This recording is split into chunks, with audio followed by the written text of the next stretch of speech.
Okay.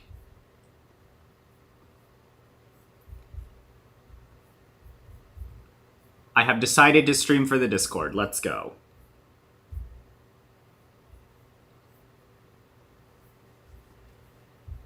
All right.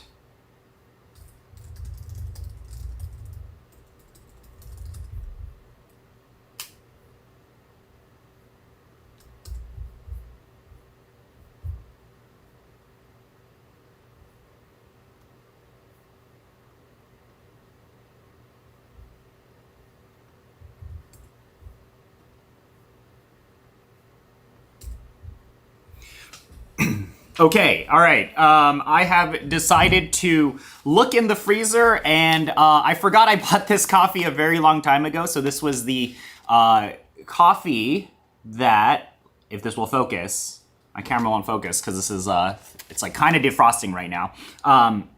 This was the coffee that got first at US Barista last year, 2023, and then also I believe got fourth place in the World Barista Championship. And it's roasted by Archetype Coffee.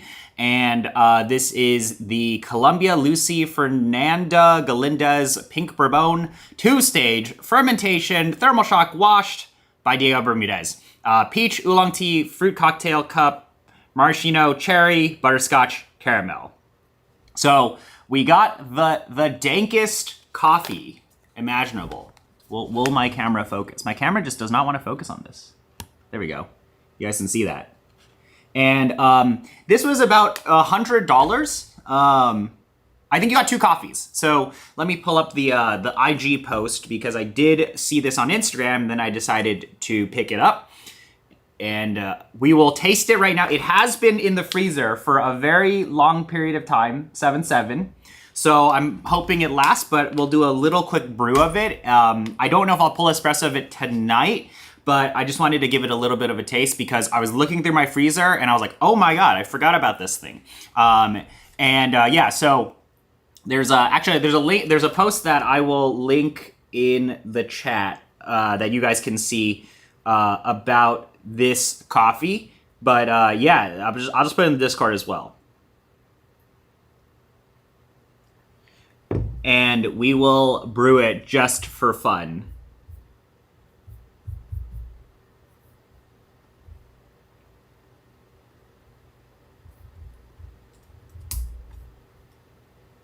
Oh my God,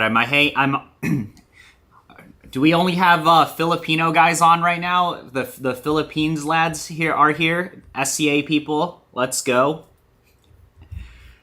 This is for like the 5 people who live in the Philippines that are in the Discord, right? This is what this stream is for. So it is this coffee. So basically,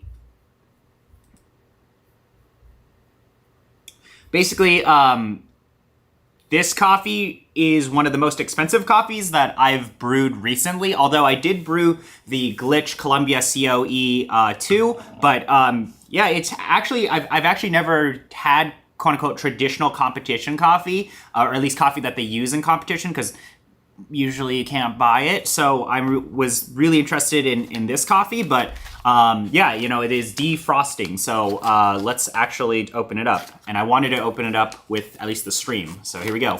It was like 4 ounces for $100. They had this other pink bourbon and that I thought was quite amazing. And that was just like a nice normal wash coffee. Oh, wow.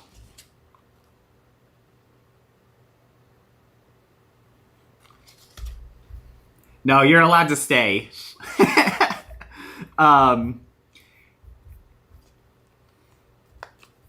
mean, this has that thermal shock dankness. It is a wash coffee.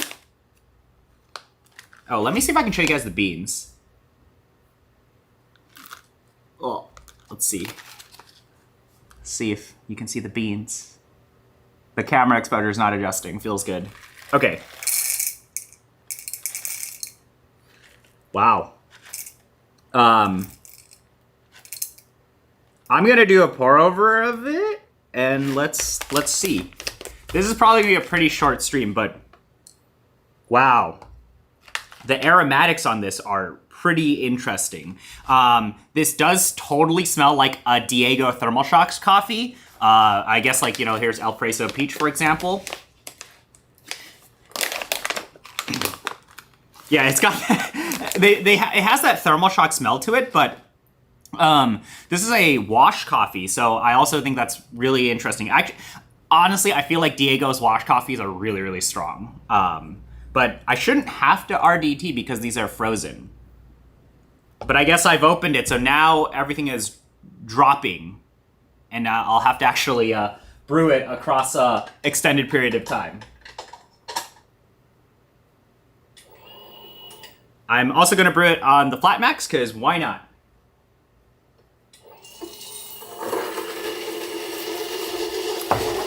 But competition coffee like this is really interesting. I'm actually a huge PB fan. I know I think a lot of people are not big fans of Pink Bourbones now, or like maybe you guys are all really bored and you've moved on to Tabbies and all the other cool stuff. But Pink Bourbon has a very soft place for me. I kind of just like that fruit presentation a lot, but I'm gonna give this a smell real quick.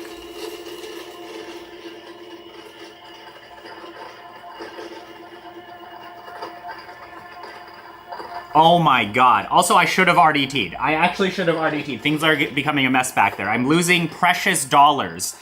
Wow, this is a very interesting aromatics experience.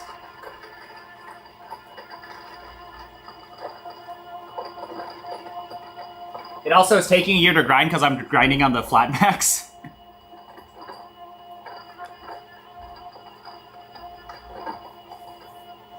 I'm just grinding straight out of the freezer. I've done that for a while. Haven't had any problems yet. Massive oversight on my end for not RDTing. But, I mean, it is, yeah, I haven't really seen that many competition coffees go for sale. I mean, we have, like, competition coffee that's for sale. Like, you can get subscriptions for competition coffee. But, like, this is the coffee that that Isaiah, the dude who won the competition, used in his routine. And usually those coffees are unobtainium, so it's pretty awesome to actually have it here. Yeah, it was $100 though, so it was on the pricier end. I should have RDT'd, as you see there. You get a little static, but wow. This is so, it smells like just straight fruits. That is, it also does have that kind of Colombia Pink Bourbon smell to it, but there's definitely that additional layering of this like thermal shocky smell that you get when you grind a lot of the Diego coffees. That really big perfume effect is happening here. But there's like a million different, there's so many things going on here. I'm actually kind of concerned right now for myself, because this seems like one of these coffees where you taste it once and you're gonna be like very disappointed that you won't be able to find a coffee that tastes like this ever again. But I actually have had a Diego washed Pink Bourbon before. However, this is not Diego's coffee. This is Lucy Fernanda Galindez's Pink Bourbon, and then they apparently took this coffee and drove it 3 hours to Diego, and then Diego did the thermal shock processing, which is quite interesting because I think Archetype's been working with with Lucy for a while, this is their coffee, or like the coffee they've worked on together for quite a long time. It also was kind of surprising, I guess, you know, in the context of competitions, right? A lot of people compete with Geishas, they compete with like, you know, unobtainium coffees like Eugenioides, and this is a PB, so it was really awesome to just see like a normal, you know, a more normal coffee, a more obtainable coffee. Although this is like still, you know, unobtainium, but like in the context of what do people normally compete with. But god damn, the aromatics are good on this coffee. I'm quite surprised. But this does really remind me of a washed pink Bourbon that I had from Verb. Verb Coffee had this Diego Thermal Shock washed pink Bourbon that is also unobtainium, unless they bring that coffee back just for me. I don't have the overhead camera set up today, but I just wanted to brew it. I'm not going to clog the T90, okay? I don't think I'm grinding that fine. And I just like have not smelled a coffee that is, it's like perfume.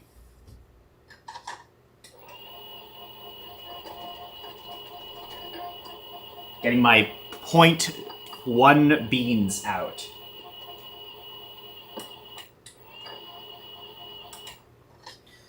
Jeez, this competition coffee stuff is totally an addiction. Like if you can only get so much of it every year, and it is crazy. It's very expensive, and I wouldn't recommend this type of coffee for everyone because it will provide you it's expensive, but also it could shape your viewpoint of coffee to a point where it's like, oh my god, you only are used to the expensive stuff.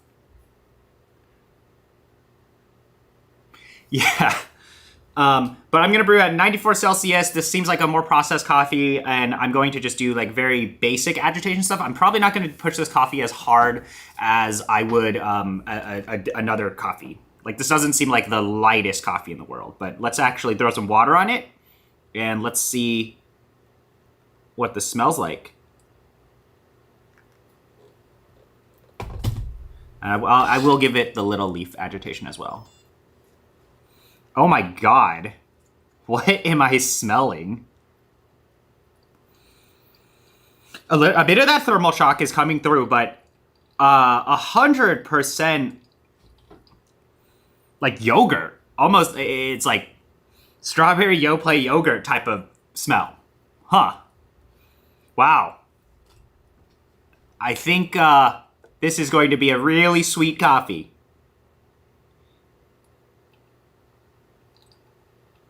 I'll do probably 3 pours, but I'm pouring relatively slow. This seems like a coffee. Right after smelling it, I'm like, okay, I'm gonna try to push for sweetness here. So I'm just gonna do 15 to 240. But wow, it's like it's all of those dry aromas, but enhanced now. Super fruit forward. I mean, they say what maraschino cherry, like the cherries from those cans, or like you get them in cocktails. It's like that type of syrup. That's what that kind of smells like. Wow. Yeah, this is why these coffees are so expensive. I usually do not brew coffees that are this aromatic. Just because I tend to not drink as many of these very, I would argue, processed coffees. But my assumption for this coffee is it's probably going to be hella clean.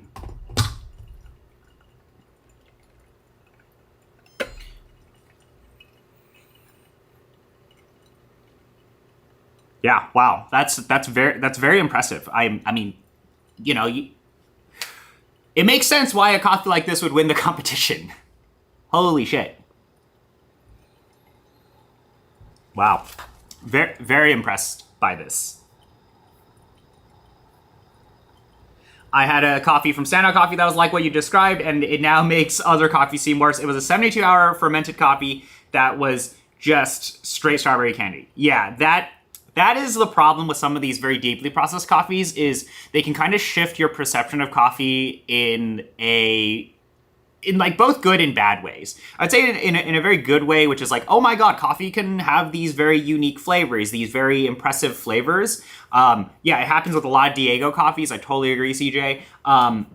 But at the same time, it can put your palate and mindset in a way where you're like only used to some of these types of coffees, for better or worse. Maybe you should only be drinking higher quality coffees, right? Or that's what you tend to like. Geez, even the bed, like the dry grounds, smell super perfumey, but it's not like overwhelmingly perfumed like some of these more standard Diego coffees. there's some, I don't know how to exactly explain this, but there's definitely kind of like a refined smell to it. It's like a much cleaner, there's no like dank linger that you can kind of get with some of these Diego coffees. I'm not gonna taste the grounds.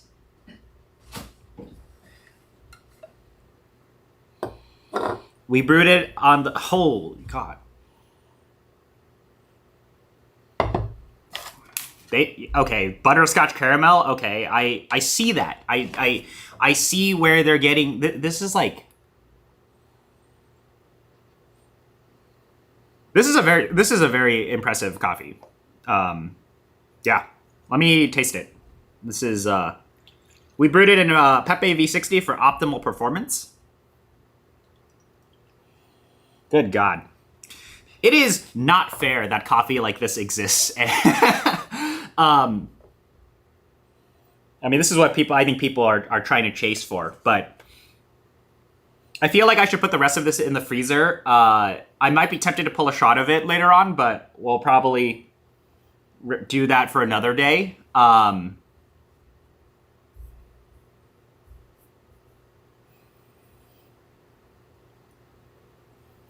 Just like incredibly complex aromatics here.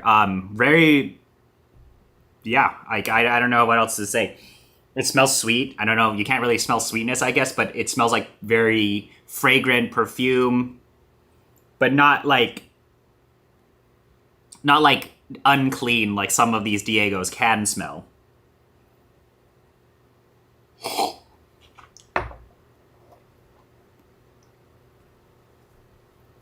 Okay, there are like a million things going on here.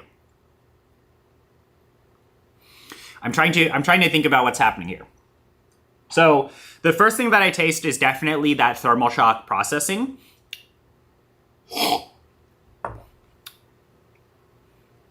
It has that really upfront fruit presentation that a lot of pink Bourbons have, but it is almost like it's like peach or cherry or that type of stone fruit world.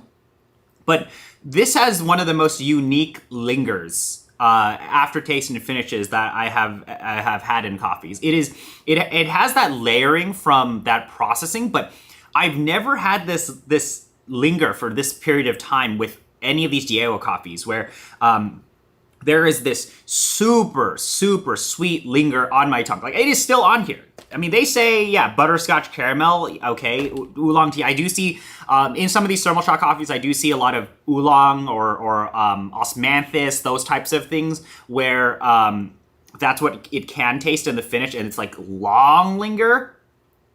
This is also pretty light coffee. I actually think I could have pushed this coffee even harder. But, wow, holy shit, I'm impressed. Not bad. Is it worth $100? No, but like, you know, it can, well, what I will say is of the Diego coffees, this is definitely, in this style, this is the best version that I have tasted so far. It is very clean for what it is. This reminds me a lot of Say's Lost Origin as well, where you take all of these really nice qualities and they're greatly enhanced by thermal shock processing. This is where that thermal shock is not overwhelming.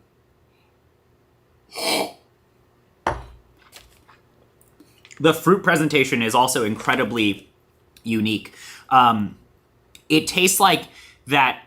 So they say fruit cocktail cup. I see exactly where they're going for. So if you ever buy like those fruit, you know, the fruit cups, and there is a bit of like strawberry in there with maybe some watermelon and some of the, you go to Safeway and you buy like the fruit cups. This has that, like the juice. If you ever decided to like drink the juice at the very bottom, this is really reminding me of that. So it's like that type of fruitiness, like mixtures of all these different types of fruits, with the pink Bourbon presentation in terms of like emphasizedness of fruit that a lot of PBs taste like, with this really interesting, like very long linger of sweetness that is, it's like that brown sugar mixed with osmanthus tea. So like if you go to a boba shop and you buy like a oolong or osmanthus milk tea, it's like that. That type of sweetness. Like if you get it half sweet or less sweet, if I'm being very specific on how sweet it is.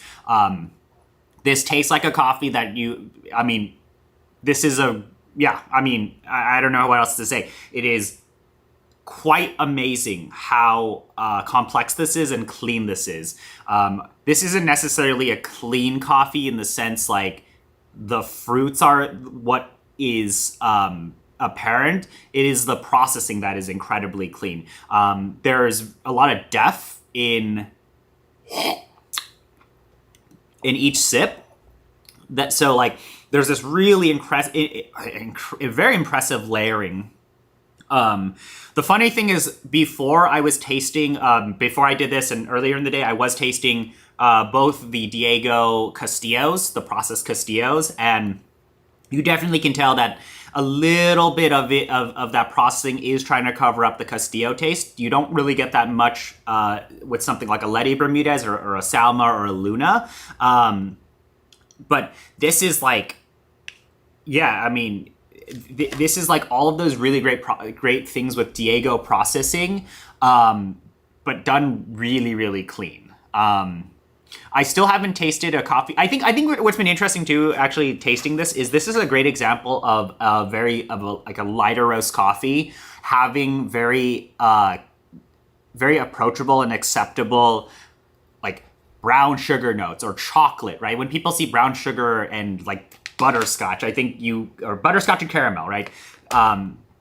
People kind of think it's like, oh, that's a dark coffee, but no, this is like stellar. I haven't taken a sip in the past few minutes, and there is this incredible sweetness still on my tongue. I am very blown away by this coffee. Now that it's really cooled down, it still really tastes like that fruit juice. Fruit cocktail, totally can agree with that.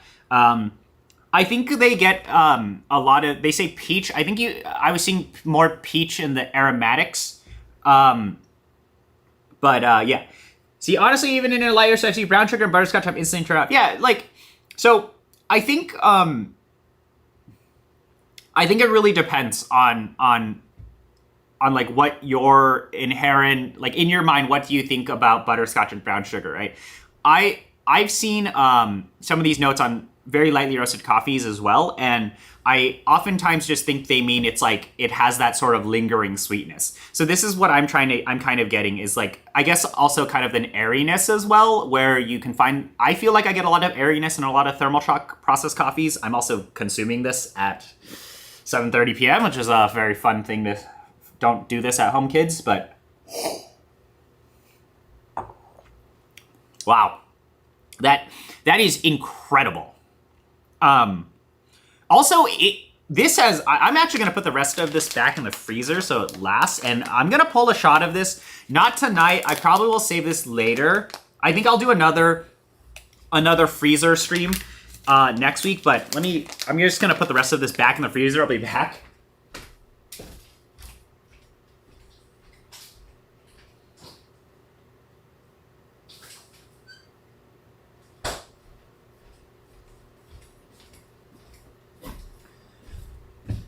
But this is, oh my God.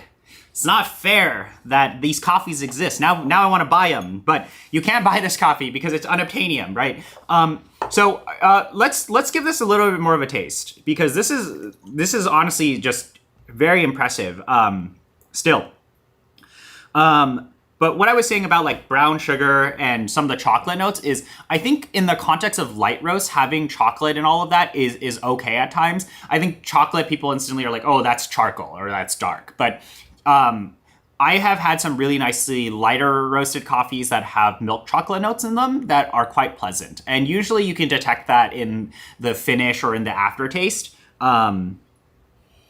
But this is absolutely incredible with the aromatics. It's not, it is the level of aromatics where I would say it is not overwhelming, like a lot of co-ferment coffees where you smell it and you're like, ugh, what is happening? This is that really really nice Diego. Like this is like the best version of a Diego coffee I've ever tasted. And the funny thing is, the actual cherries aren't Diego planted coffees, it seems. But damn, that is good.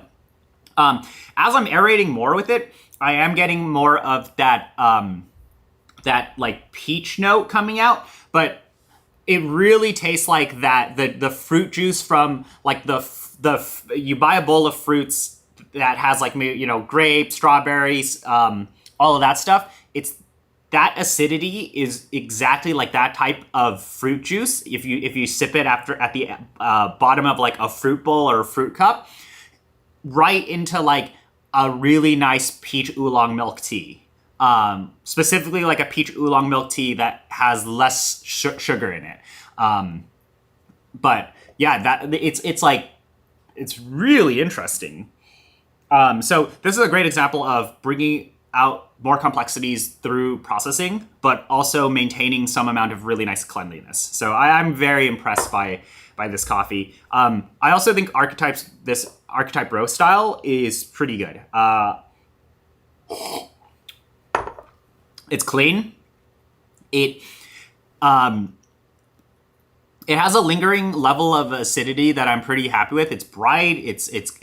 But it's really rounded, really, really sweet. I think that's a bit of the roast profile, but also the coffee itself.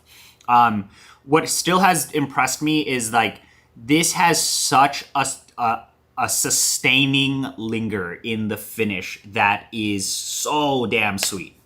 And in light roast, I think it's fine, right? To have really nice complexities and acidity and all of that. And then at the end, really, really nice linger. And that is what is happening with this cup. So yeah, that is Archetype Pink Bourbon, which was the competition coffee used by Isaiah. And let me pull, or like I linked it up here on the Instagram, but let me it's just really interesting to taste something like this. I'm just gonna drop a link again in here. Really impressive. BJ asks, is there a website I can buy these rare premium coffee beans? Yes, actually, I think this is a competition subscription you should take a look at. CJ already mentioned it earlier, but I would take a look at this.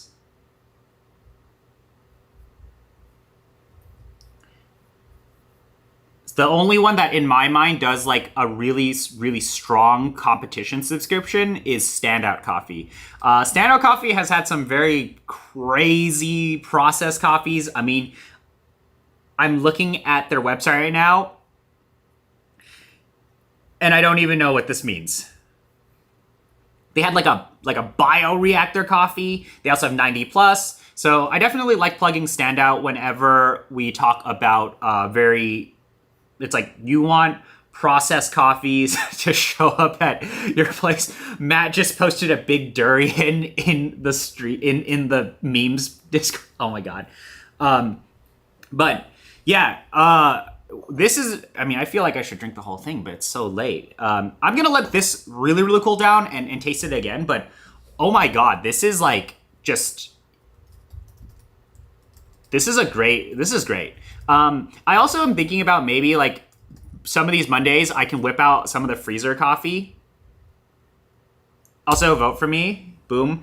Wilton Bonilla's Isekai light novel title coffee. Yes, absolutely. There was a Standout coffee or like a Wilton Bonilla's. Let me see if I can find it on their website. But it was like a. Let me see if I can share my screen. Get the browser window up.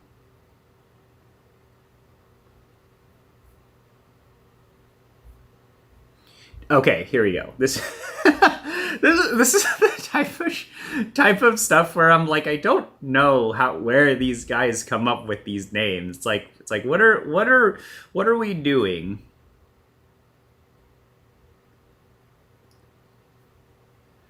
All right.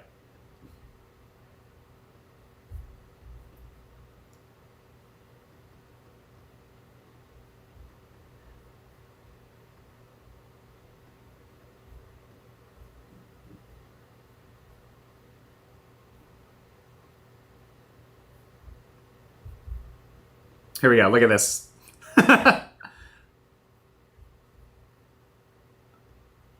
Okay, here, I'll talk about this coffee first, and then, is this here? Boom. I actually, okay, hold on. My OBS is being goofy as usual.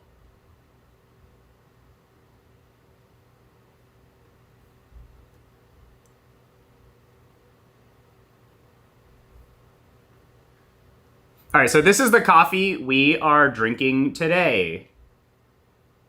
I got it the 7-7 roast, so it's been a while, and it really has stood up in the freezer. Lucy Fernanda Galinda's 2-stage fermentation, thermal shock wash pink bourbon. Taste of special pink bourbon. That was the hard one of Isaiah. She's winning.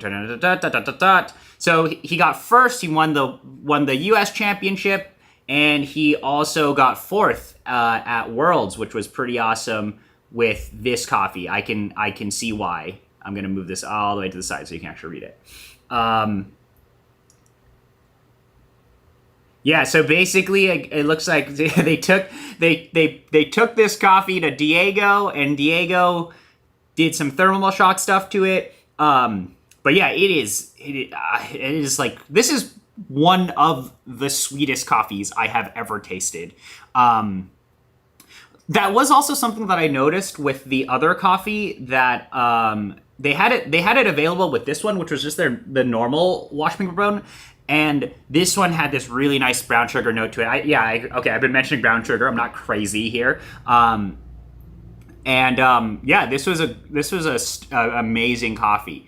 Now, in terms of this, let's see if you guys can see this. Like, oh my god, look, what does this mean?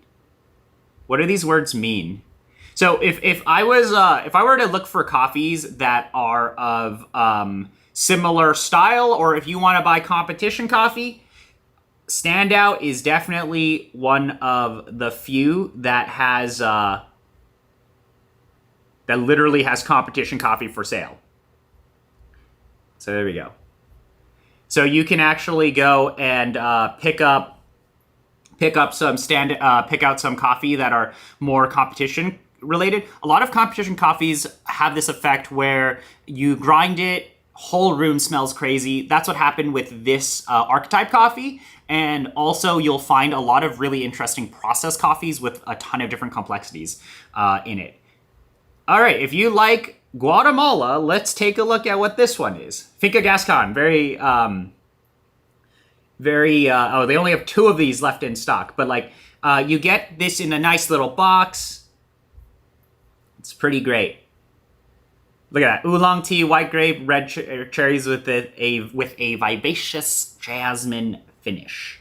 So yeah, if you're looking for competition levels of coffee, Standout is, in my opinion, one of the only ones that actually has like a very distinctive area for competition coffees. They do this with the competition subscription as well. So I always want to shout out Standout, because in my mind, Standout is like polar opposite to Say, where Say is doing this clean stuff, and then Standout is on the complete opposite spectrum, where I think the focus is similar in terms of quality, but these guys tap into some of the really interesting process stuff. This Diego Bermudez bioreactor fermented thermal shock wash pink bourbon. I bet you that's what this is, kind of probably tastes very similar. I think Bermudez wash pink bourbon is fantastic. This is another example. The coffee I'm tasting right now is another example of that. It's like, what the hell does this even, look at what this means. It's like a million things. Yeah, see, tropical fruit, sparkling long finish, explosion of flavors. I love those descriptions, but yeah, those are like that's what you can get nowadays. Where you can get these coffees that don't really necessarily taste like coffee. And now that this has really cooled down, let's taste this. Oh my god. I see. Wow. That is great.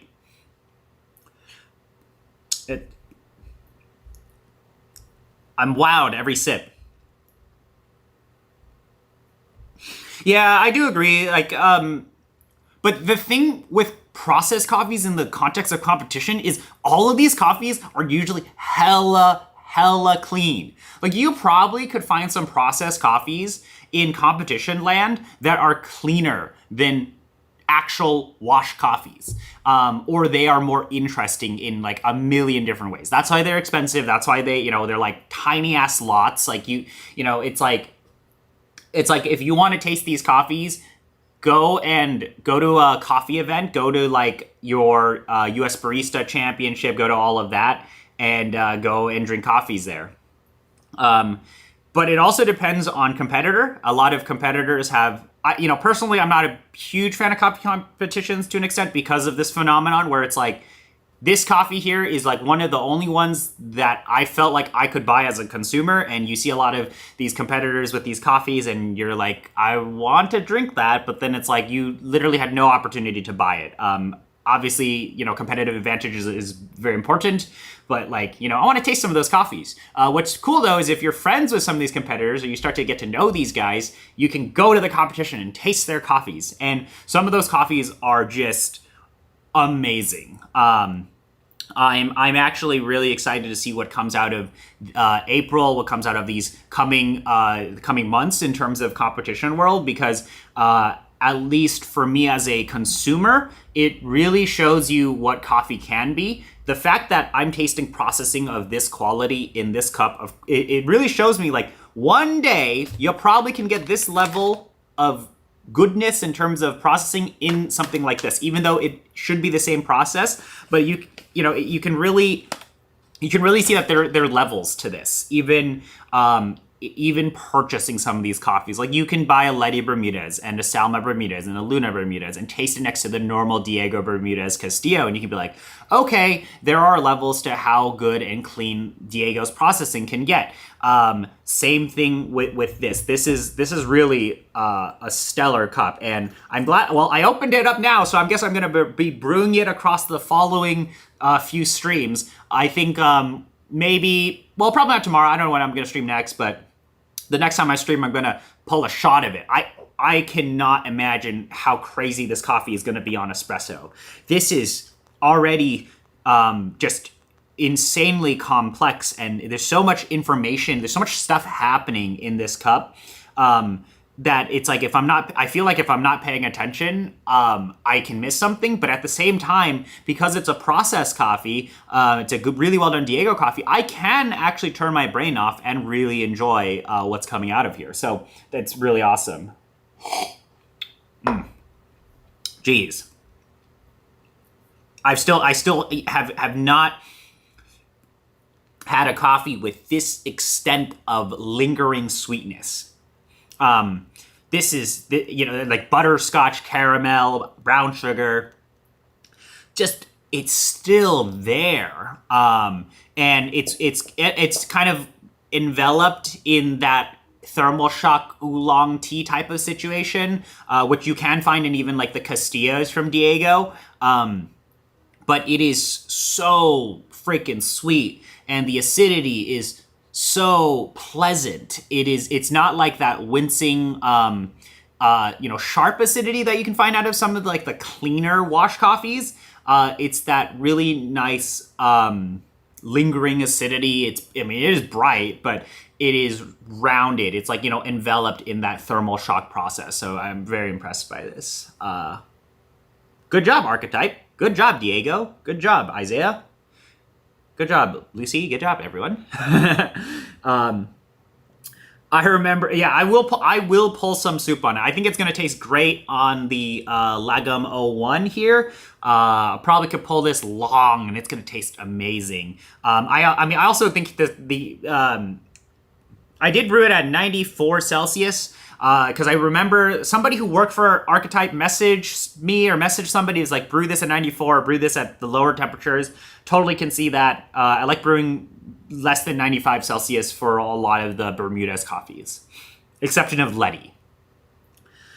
I had Letty in 2022, and it was one of my favorite coffees ever, but I think my batch from 2023 was botched or something because it tastes terrible no matter what I do to it. So I think with Letty, is it the Manhattan roast, if it's the Manhattan roast, I feel like you need to let that rest for like 7 weeks, 8 7 8 weeks. It feels like 45, 50 days is when things start to go well.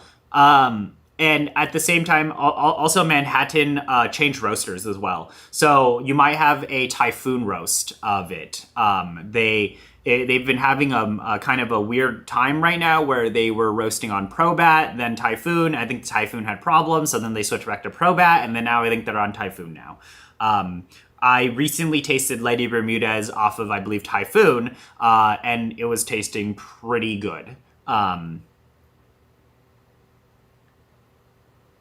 Yeah, you might just have a botch batch. From maybe it's from the first initial Typhoon thing. Good job not clogging the T90, dude. I actually don't know how you are clogging the T90. I actually think you have major skill issues, or like you might be grinding too fine with the T90s. As like some major meme moments.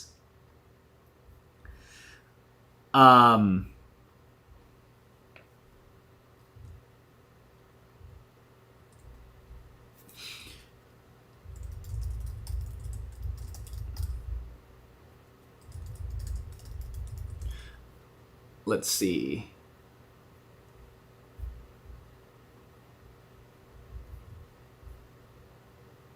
But yeah, this is the thing. These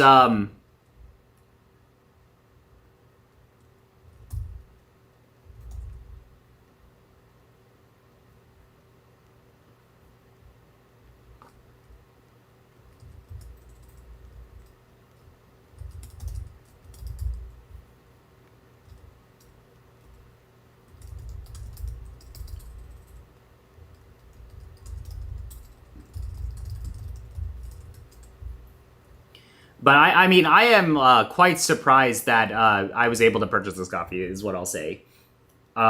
So let's see. Let me look at what the chat is saying. Yeah, so with Letty, I like to still. I think Letty is a clean enough coffee where I can brew with very similar recipe to how I currently brew for those lighter wash coffees, especially if it's the Manhattan filter roast. I find that Manhattan filter roast, although I haven't brewed much recently, do like to be pushed. I was brewing Letty at 98 Celsius, 1:17 ratio, and I do the exact same brew method that I do with the agitation, all of that, and I find that emphasizes a lot of those basically peach notes that Letty has, without but because I do that aggressive agitation stuff, it kind of minimizes a little bit of that thermal shockiness that you can get in the aftertaste while maintaining like that really sweet and floralness that Letty has. I don't know what I was thinking. I went ham and agitated after first and second pour with an Ethiopia. I think you were grinding too fine. Yeah, I mean, I think like it could just be a bad batch, but also it depends on what you mean, like it tasting terrible. If there's some sort of thinness in definition of flavor notes, I would probably lower the temperature. I tend to think the Manhattan lighter roast stuff, I do want to emphasize some of that acidity in here. This coffee I brewed 94, 95 Celsius. Same thing with the hydrangea. I brewed 95 Celsius. I've been brewing this coffee the past few days. And I've been tending towards lower temperatures to I think lower temperatures with higher agitation is probably one of the most forgiving brewing methods anyway. You won't get a lot of those potential like bitters, but also I do think some of the higher temperatures, depending on coffee, can muddy the flavors, and that is the challenge with some of the processed coffees, is like if you are pushing the processed coffees, are you pushing them too hard where the processing is overtaking everything else? Also, certain types of processing don't, like, in my opinion, I think the thermal shock stuff doesn't handle the higher temperatures the best. unless it is like a Manhattan filter roast. Yeah, if it's super bitter, well, how long did you rest it for? I also feel like I got that super bitter experience with the Diego Castillo from Manhattan, but that was because I only rested it for like 3 weeks. It really started to open up around week 7, week 8, which was kind of annoying, but also it was really good at week 7 and 8. Otherwise, it was just tasted very normal. Ode 6 at 6.1 on Ode SSP, calibrated 1 past trip. Okay.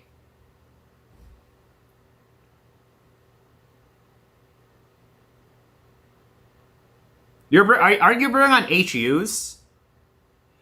Maybe this is also an HU thing. But have you tried maximizing fast flow here? I feel like fast flow will clean up some of that problem. Like if you're getting those problems with like really fast flow rate, at least from your bed, like you get a lot of flow there, then it should be okay. If not, then maybe it's a coffee issue.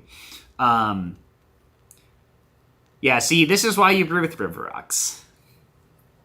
I actually will publish a video at some point or maybe I'll probably just do it on a stream, on how I brew dank coffees. I think a lot of the co-fermented coffees and a lot of these very deeply processed coffees like this, I don't think my recipe is the strongest for these coffees, because the kind of, I would say that it's really easy to push some of that really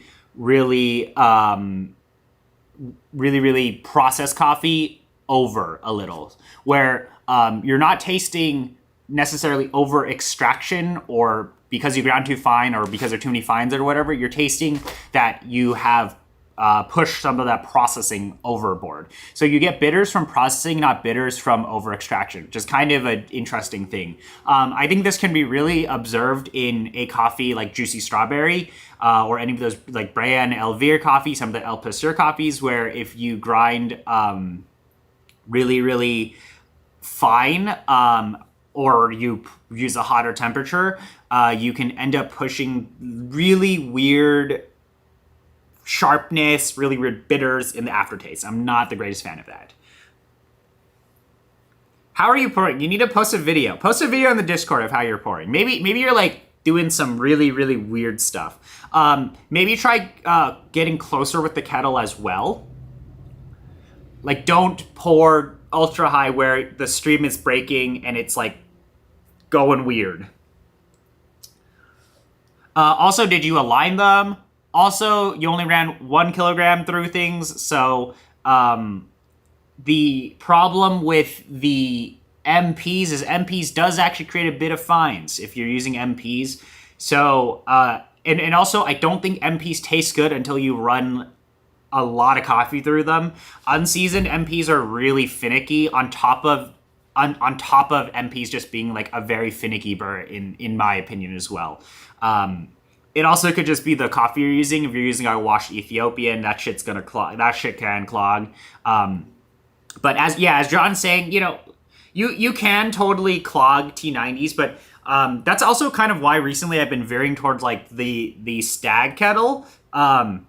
Is on certain coffees, if you're doing way too aggressive pours, like above 12, 13 mils per second, sometimes I think it can like really push those fines and clog the T90, but I haven't had that experience in like a year.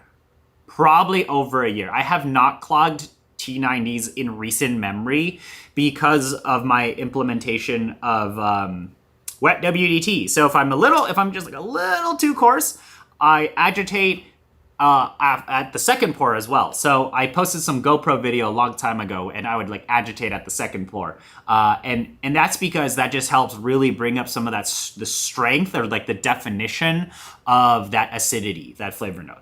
I bought 8 pounds of Amazon charcoal roast to season my Z1 MPV1s. I mean, it could just be that coffee you're using, right? So who knows? But Yeah, I think MPs, like, you gotta season the MPs. They really, there's like a lot of sharpness, I think, in MPs that get toned down, or like very like distinctive unseasoned like unseasoned burr taste, which can happen if you don't season things. Now, personally speaking, I think like you are getting maybe 90% of whatever the MPs taste like if you don't season, but they definitely are a little bit better after you season.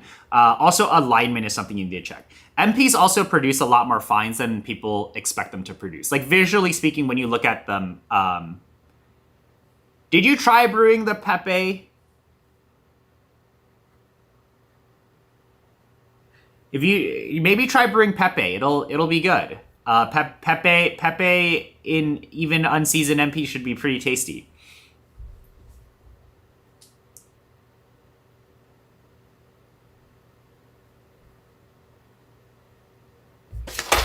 God. I have not brewed with Mies in 64. I do not know. But I just think a lot of people think MPs don't have a lot of fines, or like in my mind, MPs should be a burr that like don't have a lot of fines, but they actually do have a decent amount of fines. That's not necessarily a bad thing. Just be aware. Yeah, see if that Letty gets better. It could also be a weird time too, depending on when you bought it, because I know in the past few months there were some interesting kind of changes with Manhattan. So maybe it just slipped up and it was a bad roast. But I feel like Manhattan is one of the most consistent roasters in the world. So haven't really had that problem before. And I've bought a fair bit of Letty from them. I've bought a ton of those. Oh, you got the Las Perlitas. Okay, that's a great coffee. Okay, if you bought it a few months ago, you might have bought it when they had problems. So you might actually just be unlucky.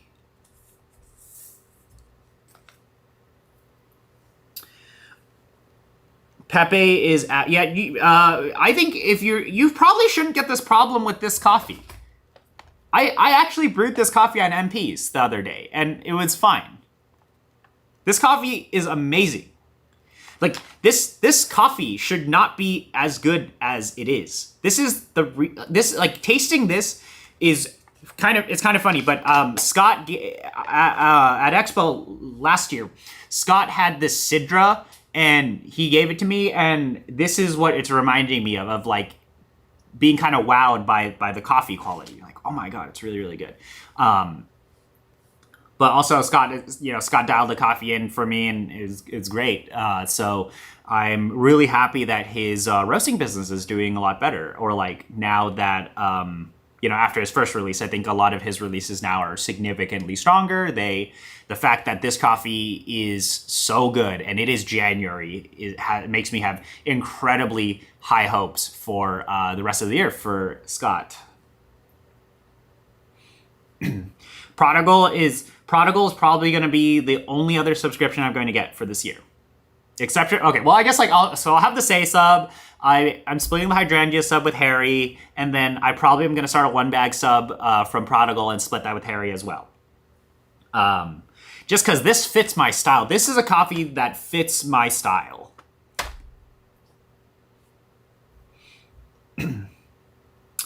Have you used the AeroPress bottom as a mellow drip to break the kettle stream? Comparisons are interesting. Yeah, so this is kind of like what the Pulsar and all of these, the new type of mellow drips and shower screens do, is they agitate the bed in a very interesting way. So low agitation to me, I'm not as... So it depends on like how I'm feeling. I'm going to link this thing for you, Adam. Let me see if they still have it here. Low agitation to me is like max clarity. It's like super sweet at times. Well, okay, so let me clarify the differences. Is in my experience with something like pulsar, low agitation from a shower screen is maximum extraction, maximum clarity. Sometimes, depending on coffee, things can taste very astringent or can be a little bit thin, but it is high extraction and, in my opinion, a lot of very harmonious tasting brews. Whereas low kettle agitation, to me, gives me very, very sweet cups. Here, hold on. Let me see if I can tag you. You can get Pepe right now from a Poland's Gold. I think you can also get Pepe from, let me see if Hydrangea has, I don't know if Hydrangea has any right now. Michael, 78S review when, I mean, I don't know, we're still waiting for it. It hasn't showed up yet. So once it shows up, it'll be there. Thoughts on coarse pulsar brew? Tim, the coarse pulsar brew is great. The interesting thing about coarse pulsar brew or River Rocks pulsar brews is because you can have that valve just closed, you can continuously steep. So I did a really, really coarse say brew before with just steeped it for 10 minutes. It was like, it's exactly like your long steep AeroPress. But it had all that nice agitation from it because of the shower screen on the top. And what I ended up with was a really harmonious, high extraction brew, but it is sometimes a little too high clarity, or maybe not high clarity, but like the flavor notes don't have the definition, or they're like so thin and integrated into the rest of the cup. Yes, they're strong in the sense that it's high extraction, but they don't necessarily taste as good to me, or as interesting or as dynamic as, say, a very high agitation V60 manual brew would provide in terms of acidity. I think it's a very different style of coffee, and I think it works well for a lot of clean wash coffees or coffees that need to be pushed. But also, I can't really drink that coffee all the time. I think that brew method is great for like QCing and evaluating, but kind of not a big fan of it yet. I also am not the biggest fan of immersion.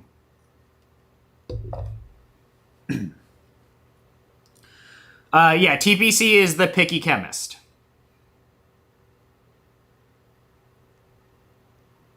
I can see why you would like co-ferments and anaerobics in a pulsar, because you get that emphasized clarity. But for me, it's like, depending on what that processing is like, I don't feel like I get as much of it as like a dynamic cup out of pulsar. So for some of those very co-fermented coffees, sometimes the finish can be a little weird with pulsar, or with just in general high extraction immersion brews. So I think it really depends on coffee, in that case. But I am just not a big fan of the lower agitation style yet.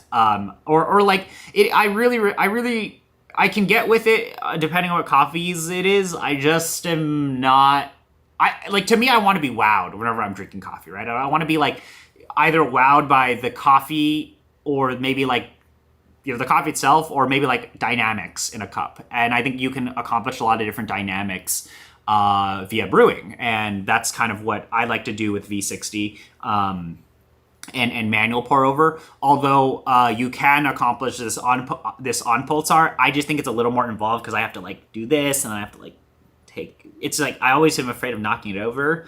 And steep times are also a big challenge with pulsar at times.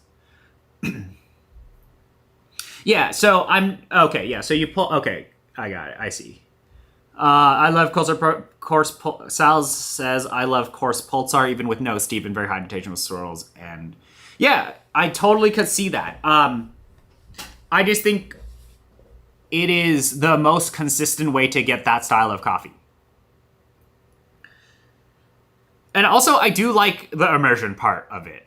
Like, I tend to prefer pulsar immersion over an AeroPress immersion at times because of the exact sometimes you can get that searing definition of flavor notes. Like you can very much get distinctiveness.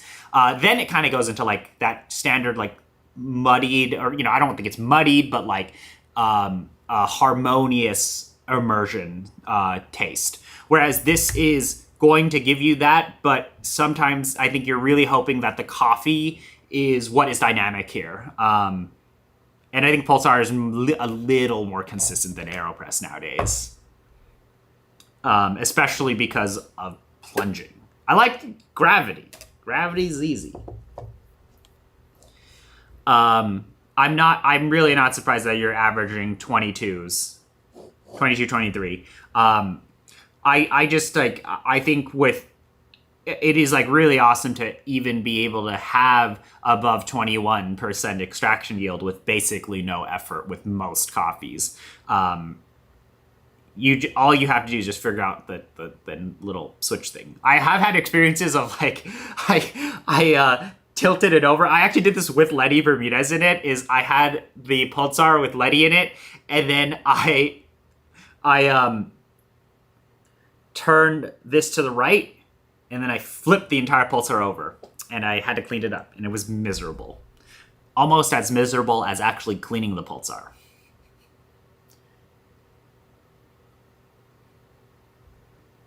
Have you tried using PoE AI to invent your Provo recipes from scratch? It was kind of crazy when I played. I haven't. I will have to check that out. Oh, Poe. Okay, is this GPT-4? That could be a fun stream. We could do that. Yeah, I've just been using the Gagne recipe on Pulsar. I haven't felt the desire to try something else. Yeah, I mean, I think a lot of the baseline recipes but from Gagne are a really great start.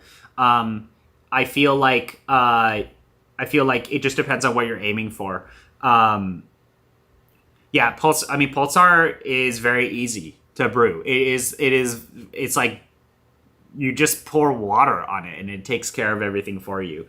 I just think it really depends on what type of flavor profile you're into. Recently, I've just been really into V60. I haven't even been using April.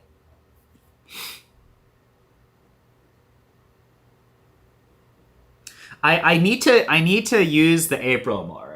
It's just sitting, the yellow one's in the kitchen, it's just sitting there. It's doing nothing. The April. But yeah, there's no Pepe April, so unfortunately, we can't. It's like not even a contest. I think for acidity with Pulsar, you probably need to shorten your initial steep. I find with Pulsar when I had the Pulsar, I found if you steep for more than 20-25 seconds at the beginning, I also by the way, I was doing 20 grams, and then I would do a 60 gram steep. I actually probably could use less water than 60, but I found, and I was just using 100 Celsius pouring straight onto the cap of the Pulsar. I found that if you do more than a 20-25 second long initial bloom steep, you can push up a lot of that acidity. It's kind of interesting because something like V60, if you don't bloom that long, you won't get as much acidity or perceivable like upfront acidity. Pulsar can accomplish that in around like 15-20 seconds, which is awesome. So I think that's just really an example of like extraction efficiency occurring, or whatever is extracted in that very bit of time. Yeah, so Sal says, do a short bloom. I totally agree with that. I found if you bloom a little too long, your extraction, of course, is going to go up, but sometimes those flavor notes can turn a little muddied. Yeah, try like 20, 25. Lower the initial bloom time. And then, so I would like pour the water in, open after, like, pour the water in, 20 seconds, open the thing entirely, and then I just pour the rest of the water in. I kind of like, that is like the easiest pulsar recipe that I have. One day I'll get another pulsar, or I'll steal my pulsar back from Lance. But yeah, that's what is happening right now, or that's how I used to brew. Is like pulsar was such an easy way to you just do two pours and it's good. And then if I really wanted to like be smart about it, the second pour, you pour out the water and then you can give it a little swirl. And then you have a very even bed. Because even with pulsar, I've stopped caring with this type of brewer what the final bed drain down looks like. But if you're an absolute stickler, you could swirl and tap. Potentially could clog things, but I haven't really had that problem. It's just like, I don't care about what the top of the bed looks like on a pulsar brew, because the fines have usually just gone up to the very top. So it's not going to look good anyway. And I feel like it not looking good is a sign of it actually being a good tasting brew. So I don't know. That means like the things have been, it feels like that's because the things have agitated more properly. But usually, depending on how fine you grind and really your dosage, I find I do want higher dosages on pulsar. That's really what kind of influences the bed visuals, at least, which I don't really think matter. I think T90s would be amazing in the pulsar. Even though I do think the flow rate from the stock next level filters are really fast, I think T90s would let you accomplish maybe even a finer grind, but that faster flow rate. And that should be able to help bring out some of that acidity that you're looking for.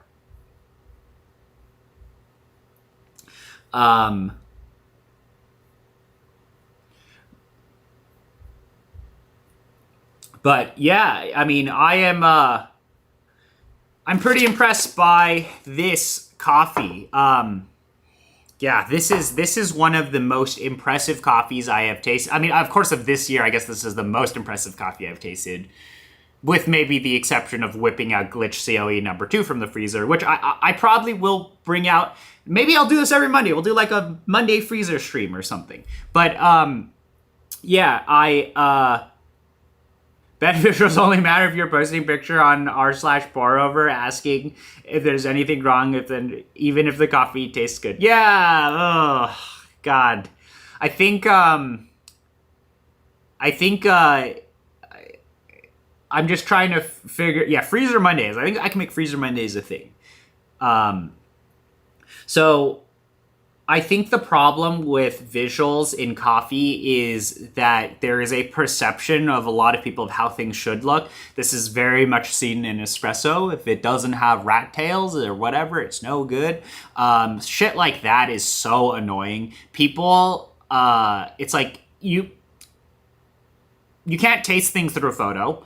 And second of all, people even posting those types of questions, a lot of the times I think they haven't really developed a palate yet either. So they're kind of questioning like, hey, is this right or wrong? Because it should look like what everybody else is trying to make their thing look like. And then it's hella complicated. But like the problem is like the people are trained in a way that that they, like, I used to be like this, where I'm like, oh, there's not rat tail, it's no good. But yeah, that's a big challenge. That's like a big pain point is it's like we need to kind of disassociate visuals, and we also need to kind of disassociate time to an extent. I think that would help out everyone.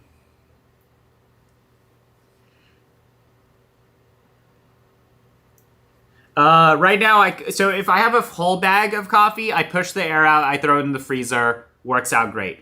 Otherwise, you can do packets like this, push out all of the air, or vac seal, stick it in the freezer. That tends to work out well. But generally speaking, I don't freeze as much coffee as I feel like I should, maybe because my consumption is so high. But I'm just moving through so many damn coffees that it's like, I only keep the stuff that I'm really impressed with in the freezer. And the coffees that I am very impressed with, I kind of just drink it all usually. So that's usually what I do. I'm also I'm trying to pick up a actual one of those standing freezers. There's one on sale right now at Best Buy. It's like $180, and you can fit. I was thinking about just putting it here, and then I can like on stream take out the freezer stash. So either I freeze in the full in vac sealed bags, or I freeze. I don't have any here anymore, but there are these tubes that actually. Oh, I got some here. I found one. Or you can kind of freeze in some of these centrifuge tubes. So like this is the greatest coffee in the world, Brian Blast. I would tend to try, when you are freezing coffee though, I tend to like having more coffee in here with less air. And then freezing seems to help out. But that's why doing it in a bag is pretty easy because you can just push the air out. And the thing with a lot of freezer coffees is I do think, so like this archetype I just opened, I think now the lifespan is going to drastically fall because it's a 6-month-old coffee.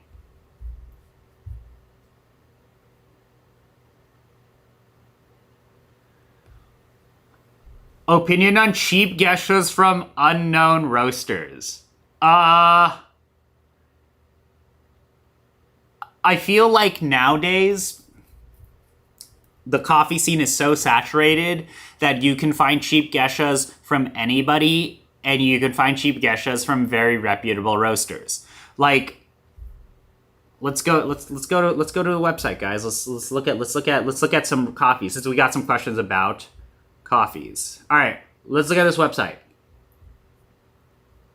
Poland's Gold. Appleton's Gold. All right, let's take a look.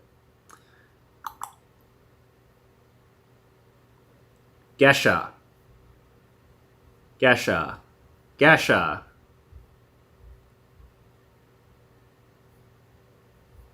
It's like,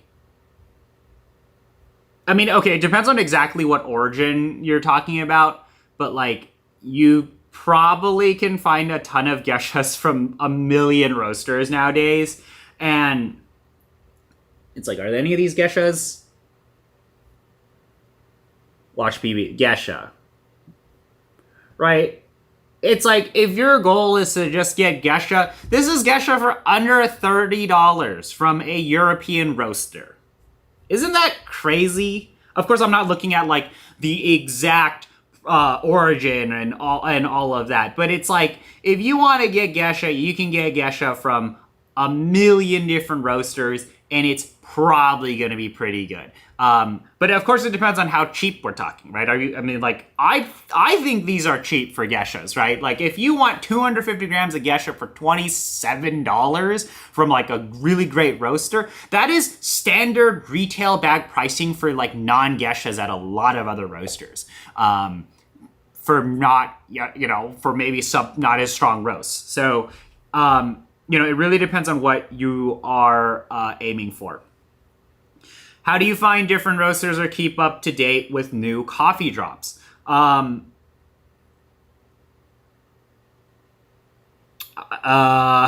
just saw your 1 pound Panama Geisha note. I have a good one. We should buy this one.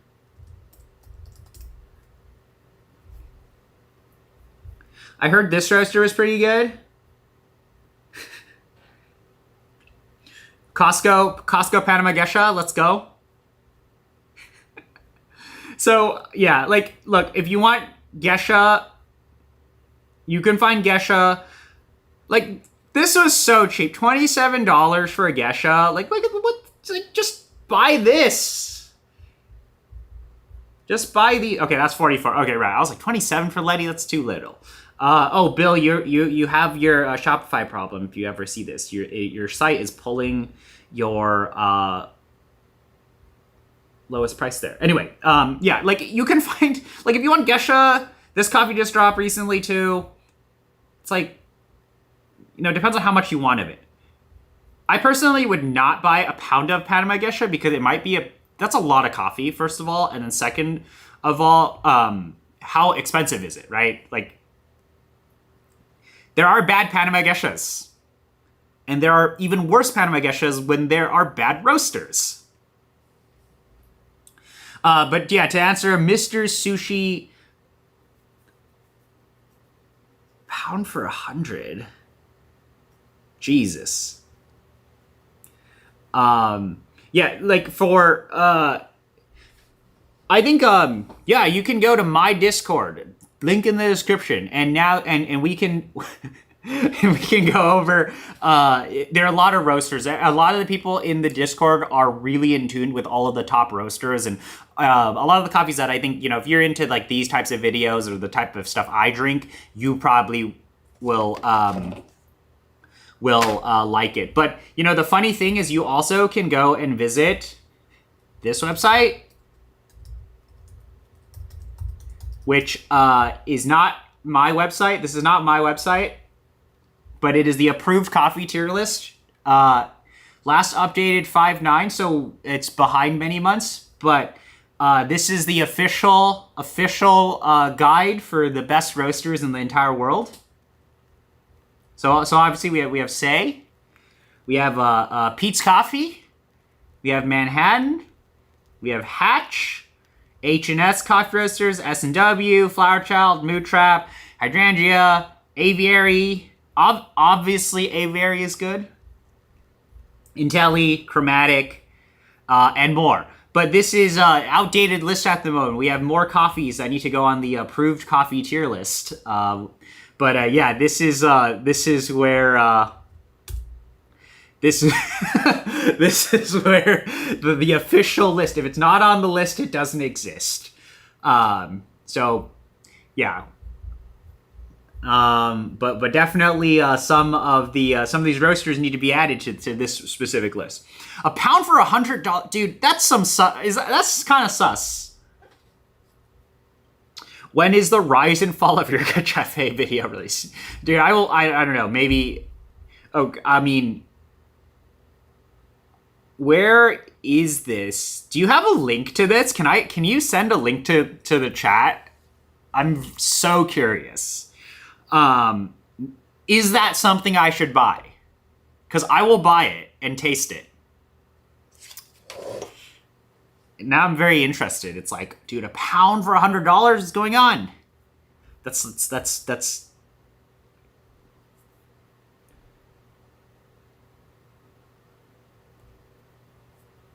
I can offer you the. Could you recommend something that I can buy here in India? I make V60 coffee, hence the request.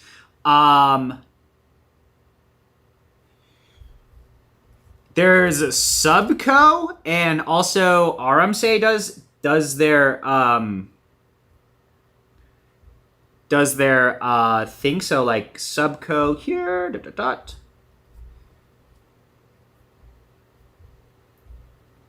And then of course our Aramse has I think this is the correct Subco site. Of course Aramse, he's got he's got his coffee subscription, so definitely should take a look at that. But yeah, I haven't really had a lot of coffee. I don't know that many Indian specialty coffee roasters. But I've heard these guys are probably the best. I don't know if Say ships to India. What you could do is you could look at some of the other roasters that are like international. Like I mean maybe a Poland's Gold ships to India. Same thing with Substance. I mean Standout. There's also Substance. In your recent Mod Cup video, they mentioned trialing some Irish roasters. Have you tried any? I haven't tried any Irish roasters, unfortunately.